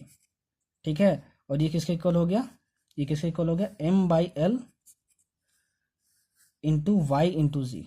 ठीक है, तो m/l से m/l कैंसिल हो गया, g से g कैंसिल हो गया। ठीक है, तो ये आपको कितना है, mu into L minus Y is equal to Y. आपको वाई तो फाइंड करना है, maximum length that can hang without sliding. ठीक है, तो ये mu L minus mu Y is equal to Y implies that mu L is equal to Y 1 plus mu. ठीक है, तो ये कितनी आई, mu is equal Y is equal to mu L by 1 plus mu. ये आपका answer हो गया। इसको आप डायरेक्ट रिजल्ट के तौर पे भी याद रख सकते हो। ठीक है, अगर आपसे पूछा जाए कि देखो ये एक टेबल है, ठीक है, यहाँ पे म्यू की वैल्यू 0.2 दी हुई है मान लो। ठीक है, रोप का लेंथ मान लो कुछ दिया हुआ है, मान लो L is equal to 5 metre. ठीक है ना, तो बताओ कि मैक्सिमम लेंथ कितना यहाँ पे लटक सकता है, वो कितना लटक सकता है, वाई की वैल्यू कितना लटक सकता है। ठीक है, mu L by 1 plus mu. जैसे इस केस में मैं फाइंड करूँ कि म्यू की वैल्यू 0.2 है, बताओ कि मैक्सिमम रोप कितना लटक सकता है। ठीक है, तो कितनी होगी, Y is equal to mu मतलब 0.2 into 5 by 1 plus mu, 1 plus 0.2। तो ये तो कितना हो गया, 1 हो गया, 1/1.2 हो गया। ये कर लेना, वाई की जो भी वैल्यू आएगी, ठीक है ना, वो मैक्सिमम लेंथ होगा जो कि यहाँ टेबल से हैंग कर सकता है। आया समझ में, नीट में आया हुआ क्वेश्चन है। ठीक है ना, अब ये मत सोचना कि बहुत टफ है भाई, प्रैक्टिस करोगे तो सब कुछ आसान हो जाएगा। कुछ भी टफ नहीं है। ठीक है, कुछ भी टफ नहीं है, इस बात को समझ लेना। चलो अब एक दूसरा क्वेश्चन देखते हैं, वो भी नीट में आया हुआ। जितना क्वेश्चन करोगे, देखो कॉन्सेप्ट सब खत्म हो गया फ्रिक्शन का, अब जितना क्वेश्चन करोगे ना उतना बेहतर सब कुछ आपसे बनेगा। देखो दूसरा क्वेश्चन,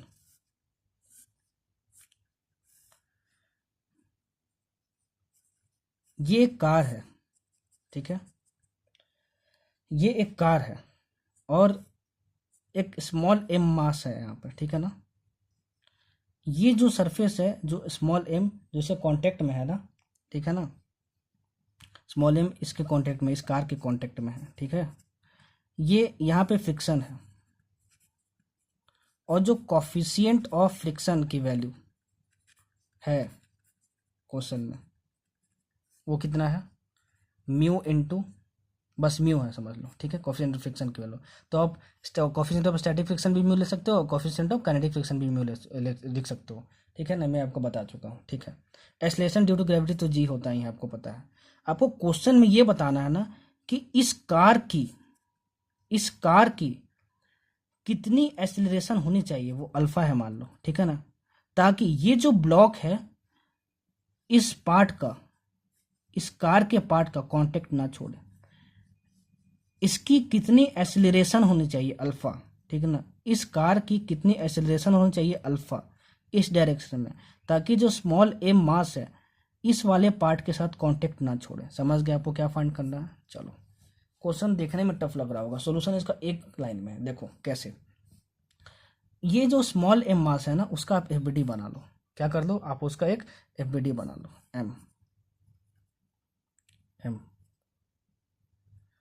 अब यहाँ पे फ्रिक्शन है, ठीक है ना, तो देखो यहाँ पे अब ये भी सीखोगे कि फ्रिक्शन का डायरेक्शन क्या होगा, वो भी अच्छे से सीख लेना। ठीक है, एम है यहाँ पे। ठीक, तो जरा बताओ, अगर मैं इस कार पे बैठ के देखूं, इस कार पे बैठ के देखूं, तो इस कार का एक्सेलरेशन कितना, अल्फा, उसी की वैल्यू फाइंड करनी है। तो मैं कौन से फ्रेम में हूँ, मैं नॉन इनर्शियल फ्रेम में हूँ।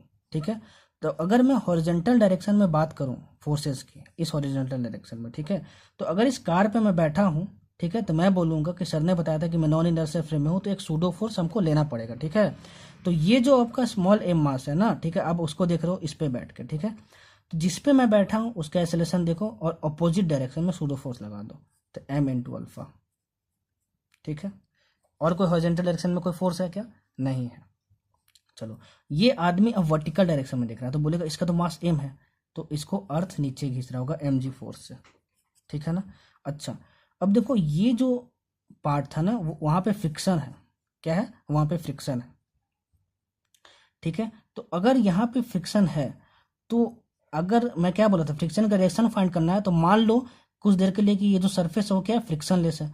तो मान लिया कि ये जो सरफेस फ्रिक्शन लेस है, तो अगर ये सरफेस फ्रिक्शन लेस होता तो सिर्फ एम जी फोर्स नीचे की तरफ होता।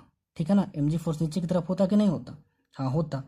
तो अगर फ्रिक्शन नहीं होता तो एम जी क्या करता, इसको नीचे घिसने की कोशिश करता, तो इस बॉडी की जो मूवमेंट है वो नीचे की तरफ होती, मतलब नीचे की तरफ इसकी टेंडेंसी होती मूव करने की। तो जिधर मूवमेंट ऑफ बॉडी पॉसिबल है फ्रिक्शन के एब्सेंस में, उसके अपोजिट डायरेक्शन में फ्रिक्शन लगा दो एफ।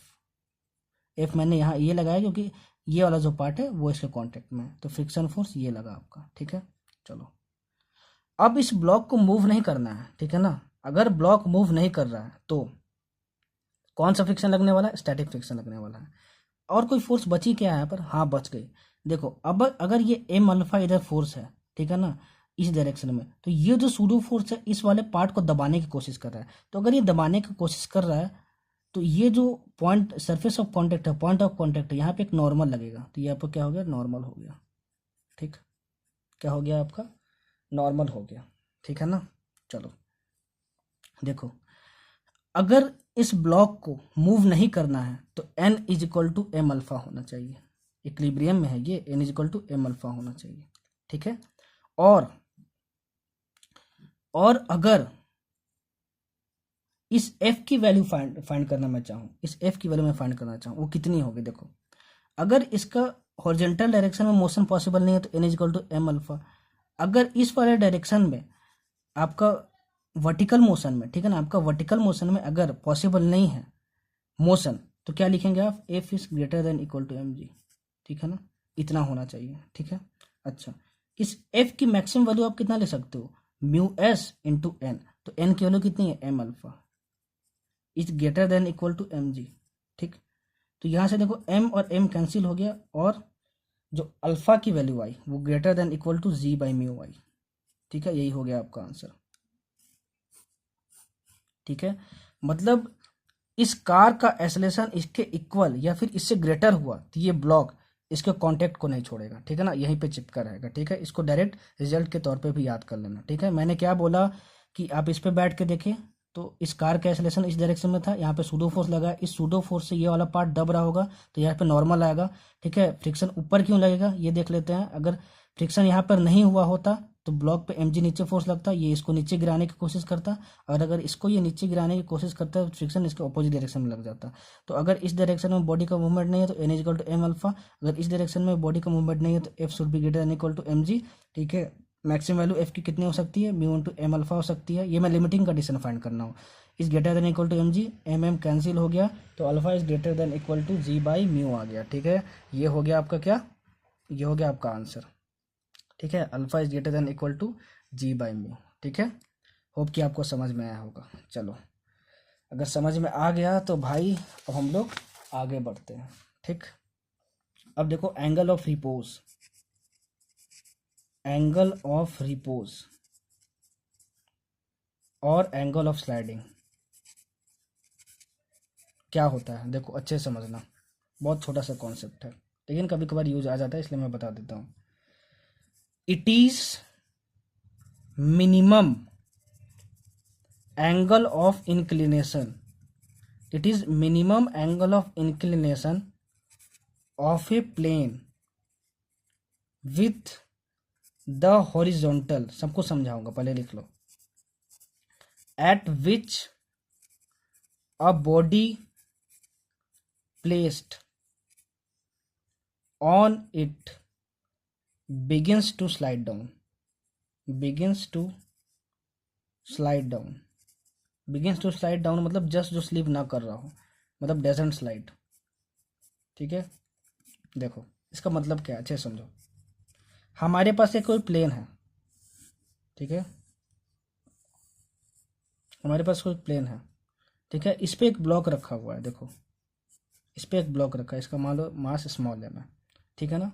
अच्छा मैं क्या बोल रहा हूँ कि अगर ये एंगल थीटा है तो इस थीटा की मिनिमम वैल्यू बताओ, ताकि ये जो ब्लॉक है स्लाइड ना कर पाए इस पर। ठीक है ना, ये ब्लॉक इस पर स्लाइड ना कर पाए, ये सरफेस रफ है। ठीक है, तो आप बोलोगे सर रखा तो हुआ है, अगर फ्रिक्शन नहीं भी होता तो स्लाइड तो कर पाता ना ये, मतलब स्लाइड तो नहीं करता, रेस्ट पे रहता अगर फ्रिक्शन नहीं भी होता तो। देखो लेकिन मैं आपको समझा दे रहा हूँ, अगर यहाँ पे फ्रिक्शन नहीं होता तो ये रेस्ट पे इस पे रह ही नहीं सकता। कैसे, ये देखो ये आपका एम है, ठीक है, तो इस पार्ट के कौन, अभी मान लो ये फ्रिक्शन लेस है, आप ये फ्रिक्शन लेस है अभी, ठीक है, तो ये आपका एन फोर्स होगा, नॉर्मल फोर्स इस पार्ट के कांटेक्ट में, तो ये आपका एम जी होगा, ये थीटा है, तो ये एंगल निकाल के आप देखना, ये भी थीटा आएगा, ये एम जी कॉस थीटा और ये एम जी साइन थीटा आएगा। तो अगर बताओ यहाँ पे फ्रिक्शन नहीं होता तो इस M G sine theta force को कोई बैलेंस कर पाएगा क्या? नहीं कर पाएगा। तो क्या करेगा, ये एम मास को नीचे खींच देगा अलोंग द प्लेन, ठीक है। तो ये रेस्ट पे नहीं रह सकता है, ठीक है ना। लेकिन अगर यहाँ पे मैं बोल दूं कि सरफेस रफ है, तो देखो अब इस डायरेक्शन में इसके मूव करने की टेंडेंसी है एम जी साइन थीटा की वजह से, तो फ्रिक्शन इस डायरेक्शन में लग जाएगा, फ्रिक्शन इस डायरेक्शन में लग जाएगा, ठीक है। तो ये जो फ्रिक्शन है इसको अगर रेस्ट पे रखना, तो ये अपनी मैक्सिमम वैल्यू कितने लगा सकता है जरा बताना? वो लगा सकता है F S is equal to M G into sine theta, ठीक है ना, ये लगा सकता है। ये मैक्सिमम वैल्यू नहीं है, ठीक है ना। अगर इस एम जी साइन थीटा को, इस ब्लॉक को आपको रेस्ट पे रखना है, तो जो स्टैटिक फ्रिक्शन की वैल्यू कितनी हो जाएगी जरा बताना? कितनी हो जाएगी? M G into sine theta हो जाएगी आपकी, ठीक है ना। और जो नॉर्मल है, इस डायरेक्शन में बॉडी का मूवमेंट नहीं है, तो N is equal to M G cos theta हो जाएगा, ठीक है। इन दोनों को डिवाइड करना और सॉल्व करना, तो आपका जो आंसर आएगा ना वो क्या आएगा, देखो आपको बता रहा हूँ, tan theta is equal to mu S आएगा, ठीक है। यहाँ पे म्यू एस क्या है? Coefficient of static friction, coefficient of static friction, coefficient of static friction क्या आएगा? कोफिशिएंट ऑफ स्टैटिक फ्रिक्शन आएगा। तो देखो ये अप्लाई कहाँ करेंगे, ये ज़्यादा इंपॉर्टेंट समझना। आपको क्वेश्चन में क्या गिवन होगा तो आप ये अप्लाई करोगे। और आपके पास एक प्लेन है और ये थीटा एंगल है, ठीक है ना। ये मिनिमम या फिर मैक्सिमम एंगल है जिसपे कि ये जो मास है वो स्लाइड नहीं कर रहा है या फिर on the verge of sliding है, ठीक है ना। मतलब ये तुरंत इससे, इस थीटा से ज़्यादा तो कुछ भी बढ़ाओगे, ठीक है ना, थोड़ा सा भी बढ़ा दोगे, ठीक है ना, मिनिमम और मैक्सिमम, ठीक है ना। मतलब कि अगर मैक्सिमम के केस में लिखोगे ना तो ऐसे लिखोगे, देखो मैं आपको वर्ड्स में लिख दे रहा हूँ, समझोगे आप। मतलब ये maximum angle of inclination of plane with horizontal है, ठीक है, at which a body placed on it doesn't slide, ठीक है। मतलब इस थीटा से थोड़ा सा भी इसको इंक्रीज कर दोगे ना तो ये जो एम है वो स्लाइड करने लगेगा, फिर स्टैटिक फ्रिक्शन इसको नहीं रोक पाएगा, ठीक है। और फिर जब ये मूव करने लगेगा तो कौन सा फ्रिक्शन लगेगा? काइनेटिक फ्रिक्शन लगेगा। तो कैसे, मतलब किस कंडीशन में अप्लाई करेंगे? अगर प्लेन दिया हो, थीटा एंगल हो और ये एम हो, बोला गया हो कि मैक्सिमम एंगल ये थीटा है जिसपे कि ये बॉडी मूव नहीं कर रहा, मतलब स्लाइड नहीं कर रहा है, तो इसकी कंडीशन क्या होगी? तो इसकी कंडीशन होगी tan theta equal to mu S. याद रखना यहाँ कोफिशिएंट ऑफ स्टैटिक फ्रिक्शन है ये, ठीक है। तो ये जो थीटा है, मतलब ये theta equal to tan inverse mu S आ जाएगा, ठीक है ना। Theta equal to tan inverse mu S आ जाएगा। वो क्या है? एंगल ऑफ रिपोज, या फिर उसको क्या बोलते हैं? एंगल ऑफ स्लाइडिंग, ठीक है। क्या बोलते हैं? एंगल ऑफ रिपोज या फिर एंगल ऑफ स्लाइडिंग। चलो अब हम लोग आगे क्वेश्चन देखते हैं, ठीक है ना। आगे हम लोग क्वेश्चन देखते हैं। देखो एंगल ऑफ रिपोज या फिर एंगल ऑफ स्लाइडिंग पे नीट में आया हुआ क्वेश्चन है, ठीक है। देखते हैं, चलो। ये हमारा एक प्लेन है, ठीक है। ये हमारा एक प्लेन है। ये जो एंगल थीटा है वो हमको दी हुई है 30 डिग्री, ठीक है। यहाँ पे एक ब्लॉक है एम मास का, ठीक है, जो कि इनिशियली रेस्ट पे है। क्वेश्चन में गिवन है सब कुछ। तो इनिशियली रेस्ट का मतलब क्या समझते हैं हम लोग? यू इज इक्वल टू 0, ठीक है। जी की वैल्यू हमको 10 मीटर पर सेकेंड स्क्वायर है।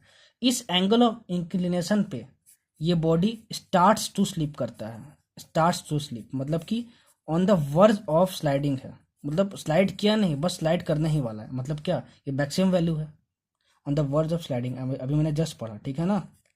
तो आपको बताना है कि इस पे, इस वाले पे, ठीक है ना, इस वाले पे ये जो सरफेस है अगर वो रफ है तो उस पे म्यू एस की वैल्यू कितनी होगी, कोफिशिएंट ऑफ स्टैटिक फ्रिक्शन, और म्यू के की वैल्यू कितनी होगी, ठीक है। और जब म्यू के लग रहा होगा, कोफिशिएंट ऑफ स्टैटिक फ्रिक्शन लग रहा होगा, तो ठीक है ना, तो क्या हुआ है कि ये जो मास इनिशियली रेस्ट पे था वो 4 मीटर इस डायरेक्शन में 4 मीटर मूव कर चुका है, ठीक है ना। मतलब क्वेश्चन में देखो दिया क्या क्या था कि मास एम है, इनिशियली रेस्ट पे है, जैसे ही तुम थीटा 30 डिग्री रखे उस पे, तो उस समय ये जस्ट स्लाइड करने वाला था। मतलब ये कौन सा एंगल है? एंगल ऑफ रिपोज है। पिछला डिफिनेशन ये तो मैंने बताया आपको, ठीक है ना। तो बताओ म्यू एस की वैल्यू क्या होगी। और अगर ये स्लाइड करने लगा रेस्ट से और 4 मीटर इधर अलोंग द इंक्लाइन मूव कर गया, तो बताओ म्यू के की वैल्यू कितनी होगी। समझ में आ गया, ये कितना होगा आपको फाइंड करना है। चलो तो सोल्यूशन हम लोग देखते हैं। देखो इस एंगल पे ये जस्ट स्लाइड करने वाला था, तो ये कौन सा एंगल है, एंगल ऑफ रिपोज है। तो एंगल ऑफ रिपोज का कंडीशन क्या होता है, tan theta is equal to mu into S. तो tan 30 degree is equal to mu एस, ठीक। tan 30 degree is equal to क्या हो जाएगा, म्यू एस हो जाएगा। Implies that mu S is equal to 1/√3, ठीक है ना। Implies that mu S is equal to 1/√3। tan 30 की वैल्यू 1/√3 होती है, तो ये म्यू एस आपका आएगा 0.6। देखो कोफिशिएंट ऑफ स्टैटिक फ्रिक्शन की वैल्यू कितनी आसानी से निकल गई, ठीक। अब coefficient of static kinetic friction की वैल्यू निकालनी है। तो काइनेटिक फ्रिक्शन कब लगता है, जब बॉडी मूव करने लगती है। तो जब बॉडी मूव करके इनिशियली रेस्ट पे था 4 मीटर आ गया है, इसकी मैं कंडीशन लगाता हूँ, ठीक है ना।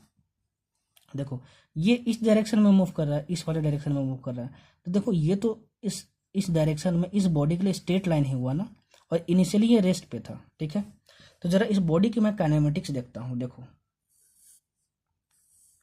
ये अगर एंगल थीटा है और इसका मैं एफबीडी ड्रॉ करता हूँ एम, ठीक है। तो एक नॉर्मल लगता है और एक एमजी लगता है, ये तो मेरे को पता था, ठीक। अगर ये एंगल थीटा है, ये 90 है, तो ये कितना एंगल होगा, 90 माइनस थीटा होगा। तो ये पूरा 90 है, तो ये 90 माइनस थीटा, तो ये कितना होगा, थीटा होगा। तो एम जी का एक कॉम्पोनेंट इधर आएगा, देखो वो कितना आएगा, एम जी कॉस थीटा, और ये कितना आएगा, एम जी साइन थीटा, ठीक है। अब ये तो सरफेस रफ है, सरफेस रफ दिया हुआ है, ठीक है। तो यहाँ पे फ्रिक्शन लगेगा। फ्रिक्शन किस डायरेक्शन में लगेगा, ये जो ब्लॉक टेंडेंसी रखता है इधर मूव करने का, तो इसको अपोजिट डायरेक्शन में लगा दो फ्रिक्शन, ठीक है ना। अच्छा अब ये बॉडी मूव कर रहा है, तभी तो 4 मीटर पहुंचा है। तो अब कौन सी फ्रिक्शन लगेगी, कौन सी फ्रिक्शन लगेगी, काइनेटिक फ्रिक्शन लगेगी। और काइनेटिक फ्रिक्शन की वैल्यू कांस्टेंट होती है, मैंने बताया था वो कितनी होती है, म्यू के इंटू एन। तो क्या N is equal to M G cos theta होगा क्या, हाँ होगा, क्योंकि इस डायरेक्शन में ये इक्विलिब्रियम में है, ये ब्लॉक तो उड़ नहीं रहा है। तो N is equal to M G cos theta होना चाहिए, ठीक है। Implies that F is equal to mu K into M G cos theta, ठीक है। ये आपको मिल गया, ये किसकी वैल्यू मिली, काइनेटिक फ्रिक्शन की वैल्यू मिली, ठीक है। इस वाले डायरेक्शन में नेट फोर्स कितना होगा, M G sine theta minus F, ठीक है। ये पॉजिटिव डायरेक्शन मान लो और इसको नेगेटिव मान लो, तो एफ नेट कितना आया बताओ, M G sine theta minus mu K M G cos theta, ठीक। यह है आपका। तो अगर आपका एफ नेट, ठीक है ना, अगर आपका F net is equal to A में होता है, ठीक है ना, इस बॉडी के लिए, तो एफ नेट को अगर एम से हम डिवाइड कर दो तो हमको एक्सेलरेशन इस मास का मिल जाएगा। तो इसका एक्सेलरेशन कितना आएगा बताओ, इसको पूरा एम से डिवाइड कर दो, पूरा इसको एम से डिवाइड कर दो, तो कितना ये पार्ट मिल जाएगा, ए मिल जाएगा, ठीक है ना, एक्सेलरेशन मिल जाएगा। तो एम कैंसिल हो गया, तो जी sine theta minus mu K G cos theta, ये एक्सेलरेशन की वैल्यू आई, ठीक है। ये क्या आई, एक्सेलरेशन की वैल्यू आई। तो आपका आ गया A is equal to G sine theta minus mu K G cos theta, ठीक है। ये ए की वैल्यू आ गई। थीटा 30 डिग्री कांस्टेंट, जी भी कांस्टेंट, म्यू के की भी वैल्यू दी हुई है, सॉरी फाइंड करनी है, जो भी आएगी वो कांस्टेंट ही होगी, ठीक है ना। और सब कुछ कांस्टेंट, मतलब एक्सेलरेशन कांस्टेंट रहने वाला है, ठीक है। अच्छा तो जी की वैल्यू मुझे 10 लेनी है, क्वेश्चन में गिवन है, ठीक है। तो 10 into sine 30 degree minus mu K into 10 into cos 30 degree, ठीक। क्या होगा, कॉस 30 डिग्री होगा। तो ये हो गया आपका 10 साइन 30 डिग्री की value 1/2 minus mu K into 10 into √3/2, ठीक है, कॉस 30 डिग्री की वैल्यू। चलो ये ए की वैल्यू आ गई। अगर इस वाले डायरेक्शन में ब्लॉक इधर 4 मीटर आया है, ठीक है ना, और इनिशियली यू इक्वल टू 0 पे था, और देखो एक्सेलरेशन भी कांस्टेंट है, तो S is equal to U T plus half A T square लगा सकता हूँ। बोलोगे सर आप ये तो बोले थे स्ट्रेट लाइन में लगाना, तो भाई देखो अलोंग द इंक्लाइन प्लेन वो कैसे मूव कर रहा है, वो कैसे मूव कर रहा है बताओ जरा, वो मूव कर रहा है स्ट्रेट लाइन में। तो इनिशियली कितना था, यू 0 था, तो ये पार्ट 0 हो गया। तो S is equal to half into A into T square, ठीक है, half into A into T square. Implies that A की, सॉरी यहाँ से, हाँ यहाँ से ए की वैल्यू कितनी आएगी जब बताना, तो यहाँ पे आएगी 2s/t², क्या आएगी 2s/t²। और क्वेश्चन में ये भी गिवन था, मैं भूल गया बताना, कि ये 4 मीटर जो डिस्टेंस है ना, वो 4 इज इक्वल टू, मतलब t is equal to 4 second में ट्रैवल कर रहा है, ठीक है। तो ए की वैल्यू आपको यहाँ से मिल जाएगी 5 माइनस म्यू के, ठीक है, 5 माइनस म्यू के, और ये कैंसिल हो गया 5, मतलब 5 into root 3 is equal to 2 into displacement कितना 4 मीटर, ठीक है, बाई टाइम स्क्वायर, मतलब कितना 4 स्क्वायर हो गया, ठीक है, कितना हो गया 4 स्क्वायर हो गया। तो 2 इंटू टाइम स्क्वायर मतलब 4 सेकंड आ गया था तो 4 स्क्वायर हो गया, 2 इंटू 4/4, तो 4 कैंसिल हो गया तो 1/2 आया यहाँ पे, ठीक है। तो 5 माइनस म्यू के 5√3 इज इक्वल टू 1/2 हो गया, ठीक है। ये आपका आ गया 5 माइनस 5√3 इंटू म्यू के इज इक्वल टू 1/2। यहाँ से आप सॉल्व करना तो आपकी जो म्यू के की वैल्यू आएगी ना वो आएगी 0.9/√3, और ये जो वैल्यू होगी वो 0.5 के इक्वल होगी। ये दोनों वैल्यूज फाइंड करनी थी नीट के एग्जाम में, ठीक है। नीट 2015 का शायद ये क्वेश्चन था, ठीक है ना, और बहुत ही बेहतरीन क्वेश्चन था, इसलिए मैंने आपको बता दिया, ठीक है। होप कि आप समझ गए होंगे और बहुत अच्छे से समझ गए होंगे, क्योंकि मैंने इसको बहुत अच्छे से आपको एक्सप्लेन किया है, ठीक है। क्या किया है, बहुत अच्छे से एक्सप्लेन किया है। तो भाई तुम भी साथ में मेहनत करो तो फिर हम लोग मिल के फोड़ देंगे, ठीक है। मतलब फिजिक्स तो एकदम हलवा लगेगा, फिर आपको क्या लगेगा, फिजिक्स आपको हलवा लगेगा। चलो एक क्वेश्चन हम लोग और करते हैं, ठीक, एक क्वेश्चन हम लोग और देखते हैं, फिर हम लोग लास्ट टॉपिक देखेंगे फ्रिक्शन का, 2 ब्लॉक सिस्टम का, ठीक है। चलो देखो ये भी क्वेश्चन आया हुआ है, ठीक है ना, नीट में ही आया हुआ है। ये हमारे एक सरफेस है, ठीक है ना, यहाँ पे एक ट्रक है, ठीक, ये देखो आपका ट्रक है, वो इस डायरेक्शन में मूव कर रहा है। यहाँ पे एक ब्लॉक रखा हुआ है, ठीक है। इस ब्लॉक का जो मास है ना वो 1 kg दिया हुआ है, इस ब्लॉक का मास 1 kg दिया हुआ है, और ये जो सरफेस है वो क्या है, स्मूथ नहीं है, वो रफ है। और यहाँ पे जो कोफिशिएंट ऑफ स्टैटिक फ्रिक्शन है ना उसकी जो वैल्यू है वो 0.6 है, ठीक है। अगर इस ट्रक का एक्सेलरेशन इस वाले डायरेक्शन में 5 मीटर पर सेकेंड स्क्वायर है, ठीक है, तो आपको बताना है कि ये सरफेस रफ है, तो इस ब्लॉक पे फ्रिक्शन किस डायरेक्शन में लग रहा होगा, मतलब कि डायरेक्शन ऑफ फ्रिक्शन बताना है तुमको ऑन द ब्लॉक, ठीक है, किस डायरेक्शन में होगा, और अगर फ्रिक्शन लग रहा होगा तो उसकी वैल्यू कितनी होगी, मतलब वैल्यू ऑफ फ्रिक्शन बतानी है, ठीक। कॉन्सेप्चुअल क्वेश्चन है इसलिए मैंने इस क्वेश्चन को लिया, ठीक है, कॉन्सेप्ट क्लियर होते हैं। देखो मैं क्या बोला था कि जब भी अगर नॉन इनर्शियल फ्रेम में आया ना तो कोशिश करना कि किसी भी चीज़ को नॉन इनर्शियल फ्रेम में बैठ के ऑब्जर्व करना, ठीक है। तो ऑब्जर्वर को मैं इस नॉन इनर्शियल फ्रेम पे बैठा देता हूँ, ठीक। चलो अब इस ब्लॉक को मैं सेपरेट कर रहा हूँ यहाँ पे एफबीडी बनाने के लिए, ठीक। ये वाला पार्ट इसके कांटेक्ट में है इस वाले सरफेस के, तो सरफेस इस पे एक नॉर्मल लगाएगा। इस ब्लॉक का मास खुद m है इज इक्वल टू 1 kg, तो mg नीचे की तरफ फोर्स लगेगा, ठीक। देखो ये आदमी वर्टिकल डायरेक्शन में ये फोर्सेस देखेगा, अब बोलेगा मैं तो नॉन इनर्शियल फ्रेम में हूँ, यहाँ पर मैं कैसे हूँ, मैं नॉन इनर्शियल फ्रेम में हूँ। अच्छा तो अगर मैं नॉन इनर्शियल फ्रेम में हूँ तो मैं एक एडिशनल इमेजनरी फोर्स ऑब्जर्व करूंगा इसके मोशन को ऑब्जर्व करने के लिए। सर ने बताया था वो सूडो फोर्स होता है, उस सूडो फोर्स का डायरेक्शन किधर होगा जरा बताना। मैं जिस पे बैठा हूँ उसका डायरेक्शन इस डायरेक्शन में, तो उसके ऑपोजिट डायरेक्शन में लगा दो सूडो फोर्स, मतलब स्मॉल m इंटू ए। एम क्या है, मास ऑफ ब्लॉक है, ठीक है। अच्छा अब मुझे डायरेक्शन ऑफ फ्रिक्शन फाइंड करना है, तो सर ने क्या बोला था कि अगर डायरेक्शन ऑफ फ्रिक्शन फाइंड करना सबसे पहले मान लो कि वो जो सरफेस है वो स्मूथ है, तो सरफेस को मैंने स्मूथ मान लिया। तो अगर ये सरफेस स्मूथ होता तो बॉडी किस डायरेक्शन में मूव करता, या फिर क्या टेंडेंसी होती, किस डायरेक्शन में होती। तो अगर यहाँ पे मान लो फ्रिक्शन नहीं होता, फ्रिक्शन नहीं आ रहा होता, तो सूडो फोर्स इस बॉडी को हॉरिजॉन्टल डायरेक्शन में पीछे की ओर ले जाता, ठीक है। तो मूवमेंट ऑफ बॉडी जिधर भी पॉसिबल होती उसके अपोजिट डायरेक्शन में आप फ्रिक्शन लगा दो, ठीक है। तो ये हुआ आपका डायरेक्शन ऑफ फ्रिक्शन, फ्रिक्शन इधर लगेगा, डायरेक्शन ऑफ फ्रिक्शन, ठीक। अब हम लोग देखते हैं वैल्यू ऑफ फ्रिक्शन। कभी भी वैल्यू ऑफ फ्रिक्शन पूछे ना तो सबसे पहले एफ एस की मैक्सिमम वैल्यू निकाल लेना, ठीक है, maximum value of static friction निकाल लेना, ठीक है ना। तो एफ एस मैक्स निकालोगे तो कितना आएगा वो बताओ, मूवेस इंटू एन आएगा, मैक्सिमम निकालना हो वैल्यू। आप बोलोगे सर कम इससे होती थी ना, तो भाई मैक्सिमम वैल्यू इतनी होती थी, अच्छे से देखो, ठीक। तो म्यू एस मतलब कि 0.6 इंटू एन, एन क्या होगा, एम जी के इक्वल होगा, क्योंकि इस डायरेक्शन में, इस वाले डायरेक्शन में, वर्टिकल डायरेक्शन में कोई मोशन नहीं है, तो एम इंटू जी, जी की वैल्यू आप 10 ले लेना, ठीक है ना।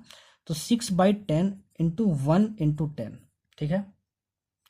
तो ये और ये कैंसिल हो गया, ठीक है, तो आपका कितना आ गया, 6 न्यूटन आ गया। आपका क्या आ गया, 6 न्यूटन आ गया, ठीक है ना।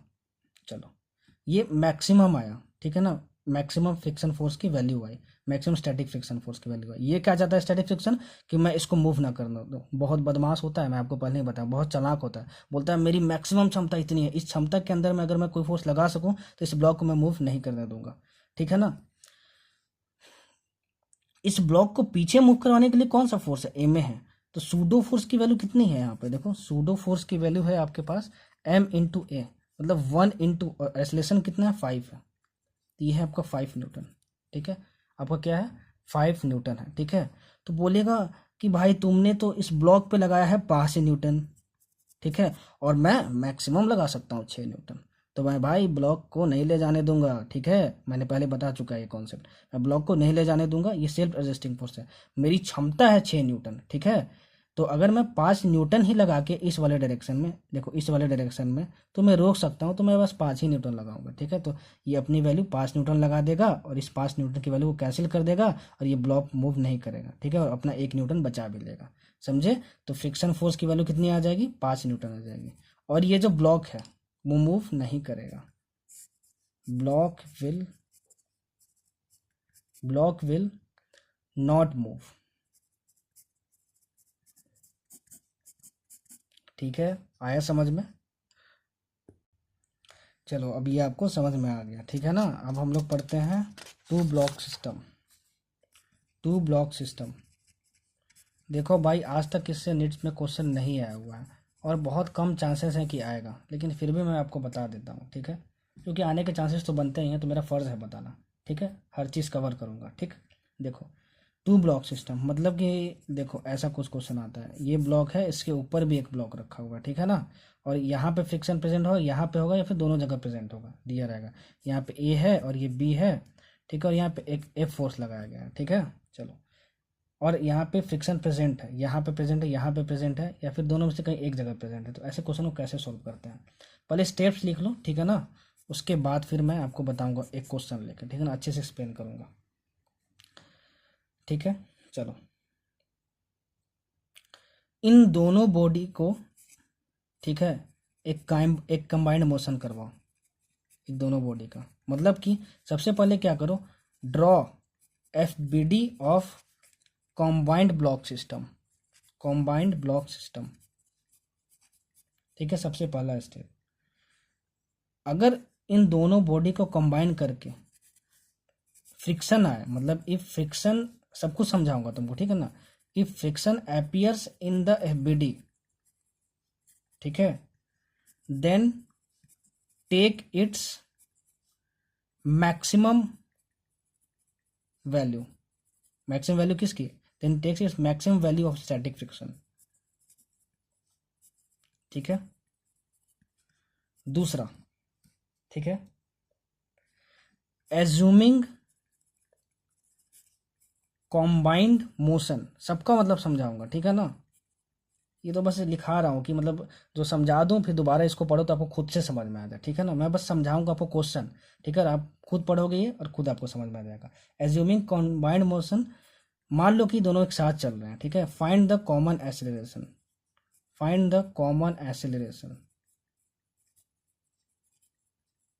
ठीक है। उसके बाद draw the FBD of the body on which external force is not applied, ठीक है। फिर उसी बॉडी पे, मतलब देखो यहाँ पे एक्सटर्नल फोर्स कौन सा है, इस बॉडी पे लगा है, इस बॉडी पे नहीं लगा है, तो इस बॉडी का आपको FBD ड्रॉ करना है, ठीक है ना। फिर क्या करना है आपको, फाइंड द, देखो सबको समझाऊंगा, अभी ये लिख लो, ठीक है, बस, find the frictional force F required to make it move combinedly, sorry spelling गलत लिख रहा हूं मैं, कॉम्बाइंडली, ठीक है, कॉम्बाइंडली मतलब एक साथ मूव करने के लिए कितना उसको फ्रिक्शन फोर्स की जरूरत है, विथ अदर ब्लॉक, दूसरे ब्लॉक के साथ। ठीक है, देखो इसको लिखूंगा ना सब कुछ, तो आपको लग रहा हो कि क्या लिख दिए हैं सर, क्या लिख दिए हैं सर। ठीक है ना, जब क्वेश्चन समझाऊंगा तो बोलेगा वाह सर क्या समझाया आपने। ठीक ना, सब लोग बोलोगे। ठीक, अदर ब्लॉक। ठीक, इतना आप लोग याद रखना, ये 3 स्टेप आपको करना ही करना है हर क्वेश्चन में। ठीक है, उसके बाद मैं क्वेश्चन लेता हूँ और आपको समझाता हूँ। ठीक है, ये 3 पॉइंट याद रखना हमेशा, ये तीनों पहले करना ही करना है। अब मैं क्वेश्चन करवाऊंगा, एक एक स्टेप आप खुद से पढ़ना और बोलना कि सर से आपको समझ में आया कि नहीं। ठीक है ना, आपको समझ में आया कि नहीं आया। देखो चलो मैं एक क्वेश्चन लेता हूँ और अब बताना कि आपको समझ में आया कि नहीं आया। क्वेश्चन से आपको ज़्यादा समझ में आएगा। पॉइंट्स मैंने इसलिए लिखवा दिया कि पॉइंट्स की तरफ एक थोड़ा नोट्स आप बना सको कि सर ने मतलब शुरू के 3 स्टेप क्या बताया था जो करना ही करना है हमेशा, इसलिए मैंने वो पॉइंट्स आपको लिखवा दिए। क्वेश्चन आपको समझाऊंगा ना तो उन पॉइंट्स की भी जरूरत नहीं पड़ेंगे। देखो ये मान लो ब्लॉक है 10 kg का, और ये जो ब्लॉक है वो है 5 kg का। ये ए ब्लॉक है और ये बी ब्लॉक है। ऊपर वाले ब्लॉक पे आपने F इजिकल टू 50 न्यूटन लगाया। ठीक है, और ये जो सरफेस है ना, ये सरफेस, उसमें जो म्यू की वैल्यू दी है वो दी है 0.4 सॉरी 0.4। ठीक है, और ये जो सरफेस है वो स्मूथ है। ठीक, आपको बताना है acceleration of both blocks. Acceleration of block A and block B क्या होगा, आपको ये बताना है। ठीक है, आपको ये बताना है, और यहाँ पे जो फ्रिक्शन की वैल्यू लग रही होगी उस फ्रिक्शन की वैल्यू क्या होगी वो भी बताना है। ठीक है, ये ब्लॉक ए है आपका और ब्लॉक बी है आपका। देखो कैसे सॉल्व करेंगे। मैक्सिमम आपसे यही पूछा जाएगा, सिर्फ एसिलेशन पूछा जाएगा। रेयर केस में आपसे फ्रिक्शन की वैल्यू पूछी जाएगी। देखो सबसे पहले मैंने क्या बोला था कि इसका कंबाइंड मोशन, देखो कंबाइंड मोशन का मतलब क्या होता है वो समझो। इस पूरे बॉडी को ना, इस पूरे बॉडी को एक बॉडी मान लो। ठीक है, इस पूरे बॉडी को एक बॉडी मान लो, मतलब कि एक बॉडी मतलब मानना मतलब क्या, इसको मैंने एक सिस्टम मान लिया। ठीक है ना, अच्छा इसका एफबीडी ड्रॉ करो। पहला पॉइंट ये था, तो इसका एफबीडी ड्रॉ करोगे तो ये 5 newton, sorry a physical to 50 newton है। ठीक है, और अगर ये पूरा एक बॉडी मान लिया हूँ तो 10 + 5 15 kg मास है, तो आपका अर्थ कितना लगाएगा फोर्स नीचे m × g मतलब 15g लगाएगा। और ये अगर एक मास की तरह है और रखा हुआ है, इस पे ग्राउंड पे रखा हुआ है, तो कितना नॉर्मल लगेगा, ये नॉर्मल लगेगा। ठीक है, उसको मैं n2 से डिनोट कर रहा हूँ। किससे मैं डिनोट कर रहा हूँ, n2 से डिनोट कर रहा हूँ। अब मान लो, ठीक है ना, दूसरा पॉइंट क्या था, अब मान लो कि ये जो दोनों ब्लॉक है ना वो एक साथ मूव कर रहे हैं और सेम एसिलरेशन से मूव कर रहे हैं। मतलब अगर इसका एसिलरेशन ए है और इसका भी एसिलरेशन ए है तो दोनों साथ मूव कर रहे हैं। क्या था दूसरा पॉइंट कि एज्यूम कर लो, एज्यूम कंबाइंड मोशन और फिर कॉमन एसिलेशन फाइंड करो। कॉमन एसिलेशन मतलब क्या हुआ कि इन दोनों के पास जो एसिलेशन कॉमन है, मतलब दोनों की सेम वैल्यू है। तो मान लो कि ये पूरा, ठीक है ना, एक मास है, उसका एफबीडी ड्रॉ करो। तो ये पूरा मास अगर ग्राउंड पे रखा होता, ठीक है ना, तो mg फोर्स लगता 5 + 10, ये पूरा एक मास है 15g, और n2 एक लगता, ठीक है ना, नॉर्मल रिएक्शन, और f ये जो एक्सटर्नल फोर्स आपने लगाया है। ठीक है, तो अगर दोनों सेम एसिलेशन से मूव करते एक मास मानते हुए, तो F net is equal to M net into A net, ये आपको मैंने बताया था। ठीक है, पिछले लेक्चर में। तो एफ नेट कितना है हॉरिजॉन्टल डायरेक्शन में 50 is equal to M net कितना है, पूरे को एक बॉडी मान लिया है 10 + 5 15 इंटू ए नेट। ठीक है, तो यहाँ से जो ए की वैल्यू आएगी वो आएगी 3.33 मीटर/सेकंड²। देखो ये मैंने माना है, अभी सब कुछ मानते हुए सॉल्व कर रहा हूँ। मान रहा हूँ कि ये दोनों सेम एसिलेशन से मूव कर रहे हैं। ये सॉल्व करने का तरीका होता है, सबसे पहला स्टेप यही है। कोई भी क्वेश्चन हो तो इसका कॉम्बाइंड मोशन मान लो। ठीक है, कि मान लो कि ये दोनों ब्लॉक एक ब्लॉक होकर, ठीक है ना, एक ए एसिलेशन से मूव कर रहे हैं। ठीक है, तो अगर ये एक ब्लॉक हो गया होता तो सिर्फ नॉर्मल फोर्स लगता, mg लगता और ये फोर्स लगता। ठीक है, और F net is equal to M net into A net लगा देते हैं। और अगर ये एक ब्लॉक हो जाता ये दोनों मिलकर तो 15 kg मास हो जाता और ए की वैल्यू इतनी आ जाती। ये मान लिया मैंने। ठीक है, अच्छा अब इस ए एसिलेशन से मूव करने के लिए, इस ए एसिलेशन से मूव करने के लिए कितनी फ्रिक्शन फोर्स की जरूरत है ये हम लोग फाइंड करते हैं। ठीक, क्या वो फ्रिक्शन फोर्स मौजूद है, ठीक है, वो हम लोग देख लेते हैं। तो फिर तीसरा स्टेप क्या था जरा बताओ, draw the FBD of the body on which external force is not applied. ठीक है, मतलब कि इस पे आपने एक्सटर्नल फोर्स लगाया है, इस पे आपने एक्सटर्नल फोर्स नहीं लगाया है, इस पे आपने एक्सटर्नल फोर्स नहीं लगाया है, ठीक है। तो इसका आपको एफबीडी ड्रॉ करना है 10 केजी वाले का, जिस पे एक्सटर्नल फोर्स अप्लाई नहीं हुआ है उसका एफबीडी ड्रॉ करो, ठीक है। तो 10 केजी वाले मास का करोगे तो यहाँ पे mg इसके कांटेक्ट में है, ठीक है, तो ये n2 मान लो, ठीक। और ये वाला ब्लॉक भी तो इसको ऊपर से दबा रहा होगा, ठीक है, तो नॉर्मल यहाँ भी तो होगा, तो एक नॉर्मल फोर्स होगा, वो कितना होगा n1, उसको n1 मान लेते हैं, ठीक है ना, n1 मान लेते हैं। और यहाँ पे देखो ये वाला जो सरफेस है ना, कहा ये तो स्मूथ है, और ये वाला जो सरफेस है ना, ठीक ना, यहाँ पे फ्रिक्शन की वैल्यू फाइंड करनी है, और यहाँ पे म्यू की भी वैल्यू दी है, मतलब ये सरफेस रफ है, तो जाहिर सी बात है यहाँ पे फ्रिक्शन होगा, ठीक है ना। तो यहाँ पे फ्रिक्शन किस डायरेक्शन में होगा, जरा ये देखो, यहाँ पे फ्रिक्शन किस डायरेक्शन में होगा। तो देखो, अगर इस वाले पार्ट को आप स्टेशनरी मान लो, ठीक है ना, और इस वाले पार्ट को आप मान लो कि ये स्मूथ है, ठीक है, तो अगर ये स्मूथ है तो इस ब्लॉक पे जो फ्रिक्शन है, इस वाले ब्लॉक पे, ठीक है ना, 5 केजी वाले ब्लॉक पे फ्रिक्शन का मुझे डायरेक्शन फाइंड करना है, तो इस वाले पे 50 न्यूटन का फोर्स इधर लग रहा है, तो अगर ये वाला सरफेस स्मूथ होता तो इस वाले ब्लॉक की 5 केजी वाले ब्लॉक की टेंडेंसी इस साइड होती है मूव करने की, तो फ्रिक्शन इधर लग जाता है F, ठीक है ना। अब मैंने बताया था कि फ्रिक्शन न्यूटन्स थर्ड लॉ को फॉलो करता है, तो अगर ये फ्रिक्शन कौन लगा रहा है, ये वाला बॉडी लगा रहा है, इस बॉडी का सरफेस लगा रहा है, तो अगर इस पे फ्रिक्शन इस डायरेक्शन में लग रहा है तो नीचे वाले पे इस डायरेक्शन में लगेगा, ठीक है ना, न्यूटन्स थर्ड लॉ, ठीक है, स्मॉल एफ, ठीक। चलो स्मॉल एफ, अब मैं क्या करूंगा, ठीक है, अब मैं ये देखना चाहूंगा क्या ये ब्लॉक बी इस एक्सेलरेशन से मूव कर सकता है कि नहीं, ठीक। तो ये जो एफ है ना, उसकी मैक्सिमम वैल्यू कितनी हो सकती है जरा बताना तो, ठीक है ना, वो म्यू एस इंटू एन हो सकती है, आपको ये पता है, ठीक है ना, ये कोफिशिएंट ऑफ स्टैटिक फ्रिक्शन की वैल्यू दी हुई है, ठीक है ना, या फिर कोफिशिएंट ऑफ काइनेटिक फ्रिक्शन भी ले सकते हो, क्योंकि सिर्फ म्यू यहाँ पे लिखा हुआ है, तो मैंने बताया था बस म्यू दिया हो तो उसको स्टैटिक फ्रिक्शन कोफिशिएंट ले लो या फिर काइनेटिक फ्रिक्शन कोफिशिएंट ले लो, ठीक है ना। चलो अब मैं ये देखना चाहता हूँ कि अगर इस बी वाले ब्लॉक को मूव करना है इस वाले डायरेक्शन में, ठीक है, तो कितने फ्रिक्शन फोर्स की जरूरत पड़ेगी, क्योंकि देखो ये तो पूरा वर्टिकल फोर्सेस है, ठीक है, हॉरिजॉन्टल फोर्स यही है, तो यही फ्रिक्शन इस ब्लॉक को मूव करवाएगा इस वाले डायरेक्शन में, क्योंकि एफ यहाँ पे लग रहा है, ठीक है, तो वो लगेगी F is equal to M A, ठीक है ना। तो ये इस ब्लॉक बी के लिए लिख रहा हूँ मैं, तो मतलब 10 इंटू ए मतलब 3.33, तो ये कितना होगा 33.3 न्यूटन। ये फोर्स रिक्वायर्ड है किस एक्सेलरेशन से मूव करने के लिए, इस एक्सेलरेशन से मूव करने के लिए। अब मैं देखना चाहता हूं क्या इतना फ्रिक्शन फोर्स मौजूद है क्या, चलो देख लेता हूं। तो मैक्सिमम फ्रिक्शन फोर्स कितना मौजूद हो सकता है बताओ, म्यू एस इंटू एन, ठीक है, ये एन क्या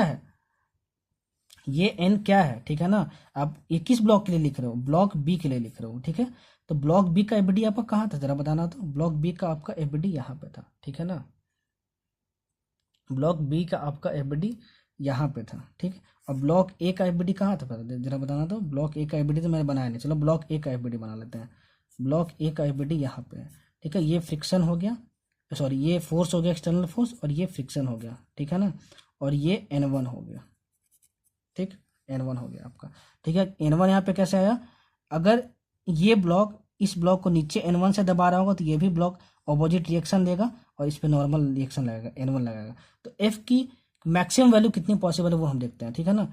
तो यहाँ पे ये तो सरफेस स्मूथ है, ठीक है ना, तो यहाँ तो म्यू होगा नहीं, मतलब कोफिशिएंट ऑफ फ्रिक्शन तो दिया नहीं है यहाँ पे, क्योंकि ये स्मूथ है, ये फ्रिक्शन है सरफेस है, तो इन दोनों सरफेस के बीच में मैं लगा रहा हूँ, ठीक है ना।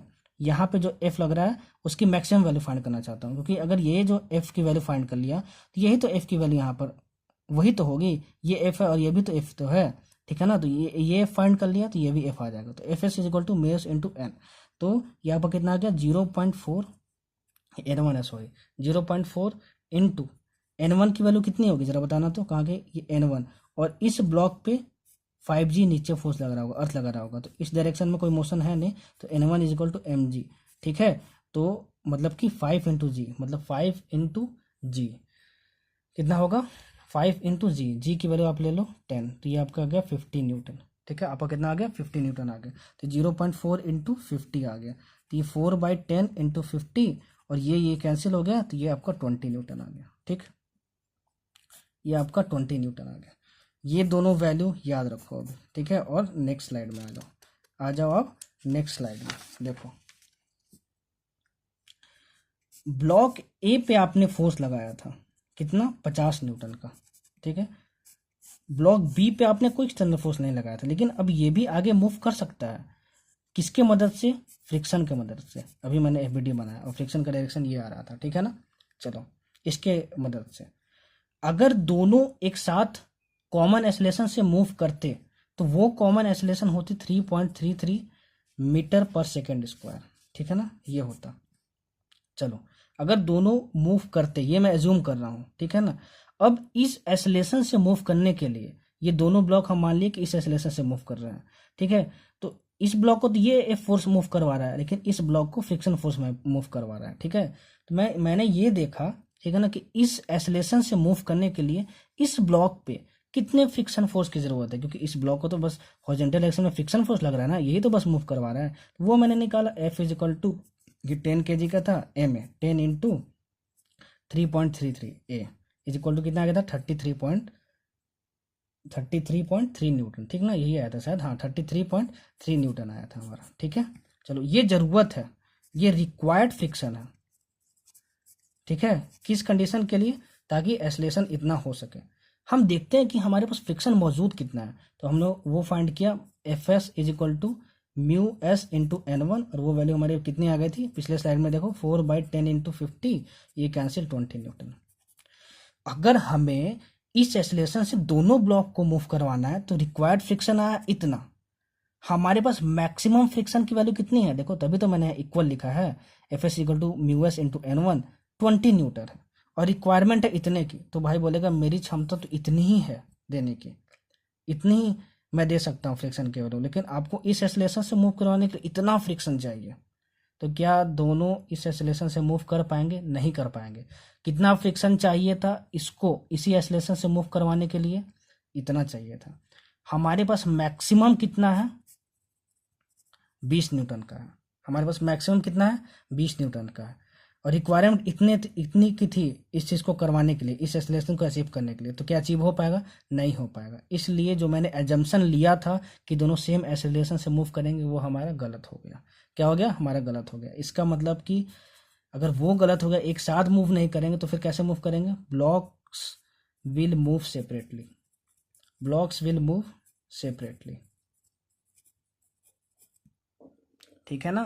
ब्लॉक क्या करेगा, सेपरेटली मूव करेगा, ठीक है। अगर सेपरेटली मूव करेगा, अगर सेपरेटली मूव करेगा, ठीक है ना, तो फिर दोनों के मतलब ए अगर ये ब्लॉक है, ये बी ब्लॉक है, दोनों के एक्सेलरेशन कितना हो गया वो मुझे बताओ। चलो तो उसके एक्सेलरेशन भी हम लोग फाइंड कर लेते हैं।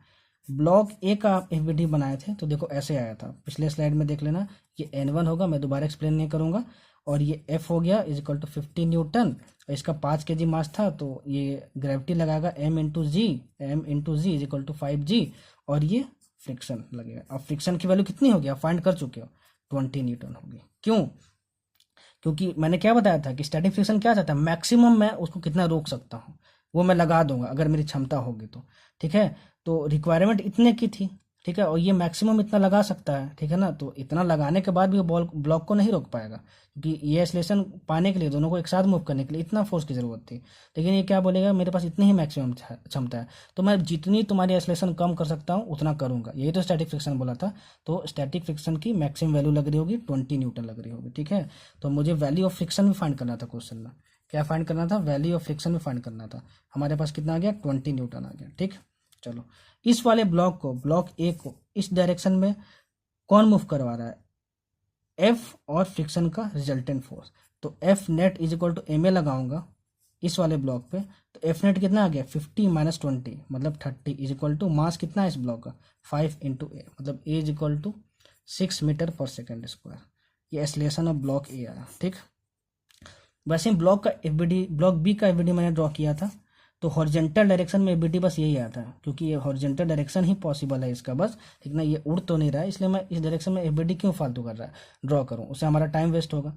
तो हॉरिजॉन्टल डायरेक्शन में फोर्स कितना लग रहा है, एफ, तो एफ इज इक्वल टू इसका मास कितना है 10 इंटू ए, एफ की वैल्यू फाइंड कर चुका हूँ 20, मतलब क्या, friction force 10 into A, implies that ये और ये कैंसिल हो गया, तो ए की वैल्यू कितनी आ गई ए बी की वैल्यू कितनी आ गई, एक्सेलरेशन ऑफ ब्लॉक बी, ये आ गई आपकी 2 मीटर पर सेकेंड स्क्वायर। क्या आ गया आपके पास, 2 मीटर पर सेकेंड स्क्वायर, ठीक है ना। तो ये आपका आ गया acceleration of block B, acceleration of block A और वैल्यू ऑफ फ्रिक्शन। ये तीनों चीज़ आपको फाइंड करनी थी। तो देखो भाई कितने अच्छी तरीके से आपको समझा दिया। नहीं समझ में आया ना तो डिप्रेस मत होना, ठीक है ना। ये जो कंबाइंड ब्लॉक सिस्टम है कभी नहीं पूछने वाला है नीट में, लेकिन अगर बाय द केस पूछ भी दिया तो आप कैसे बनाओगे। और देखो ये कंबाइंड ब्लॉक सिस्टम जब मैं 11th-12th में था ना तो मुझे भी समझ में नहीं आता था। मैंने कम से कम इसको 20 बार देखा, ठीक है, और 20 बार उसी क्वेश्चन को बनाया, तब जाके मुझे समझ में आया। तो देखो पहली बार में ब्लॉक सिस्टम समझना बहुत मुश्किल है, ठीक है। तो उसका तरीका क्या है कि इसी को बार बार, ठीक है ना, रिव्यू करो मेरे लेक्चर को, बार बार उसको देखो। कंबाइंड ब्लॉक सिस्टम नहीं समझ में आया तो बार बार देखो, बार बार देखो। 10 बार देखोगे, 15 बार देखोगे, 20 बार देखोगे, एक बार समझ में आ गया, ठीक है, तो उसके बाद कभी नहीं बोलोगे और ज़रूर समझ में आएगा। क्योंकि अगर अपने आप पे आप भरोसा नहीं कर रहे हो तो खुद को धोखा दे रहे हो, ठीक है ना, खुद को धोखा दे रहे हो। अपने आप पे भरोसा करो, तभी कुछ लाइफ में भी कर सकते हो, ठीक है ना। और सारे क्वेश्चंस बनेंगे, ये बिलीव करो। कोई भी क्वेश्चन बनाने से पहले ये मत सोचो कि मुझसे नहीं बनेगा। हर क्वेश्चन बनाने से पहले ये सोचो कि मुझसे हर क्वेश्चन बन जाएगा। तो मेंटालिटी अपने आप बहुत ही अच्छी हो जाती है, और जब मेंटालिटी अच्छी होती है ना तो चीज़ें आसान हो जाती हैं, ठीक है। खुद को थोड़ा सा वक्त दो, वक्त वक्त के साथ साथ धीरे धीरे चीज़ें आसान बन जाती हैं। इस चीज़ पे भरोसा रखो, ठीक है ना। और अपने टीचर के साथ कोऑर्डिनेशन दिखाओ, कोऑपरेशन दिखाओ, ठीक है ना। मुझे भी थोड़ा मोटिवेशन मिले, कुछ समझ में ना आए, ठीक है, तो कमेंट में करके बताओ, मैं मैक्सिमम कमेंट का रिप्लाई करूंगा, ठीक है ना। अपनी तरफ से पूरी हेल्प करूंगा आपकी। बस आपके साइड से आपको क्या करना है कि इसको अधिक से अधिक सब्सक्राइब करो। अगर पसंद आ रहा है तो एक लाइक कर देना, अगर पसंद आया हो तो, नहीं पसंद आया हो तो कमेंट में करके बताओ कि भाई क्या कमी है इसमें, ठीक ना। हम उसको अगले लेक्चर में फिर दूर करेंगे, ठीक है। और अपने साइड से आपको क्या करना है, खूब मेहनत करना है, खूब क्वेश्चन बनाने हैं, ठीक है, और अपने सर का नाम रोशन करना है, ठीक है। फिर हम लोग अब नेक्स्ट लेक्चर में मिलेंगे। नेक्स्ट लेक्चर क्या होने वाला है उसके लिए स्टे ट्यून्ड, ठीक है ना। चलो, होप कि मैंने फ्रिक्शन बहुत अच्छे से कवर किया होगा। आप सब अपना ध्यान रखें और खूब मेहनत करें, ठीक है। ऑल द बेस्ट, ठीक है। फिर हम लोग अगले लेक्चर में मिलते हैं। Thank you.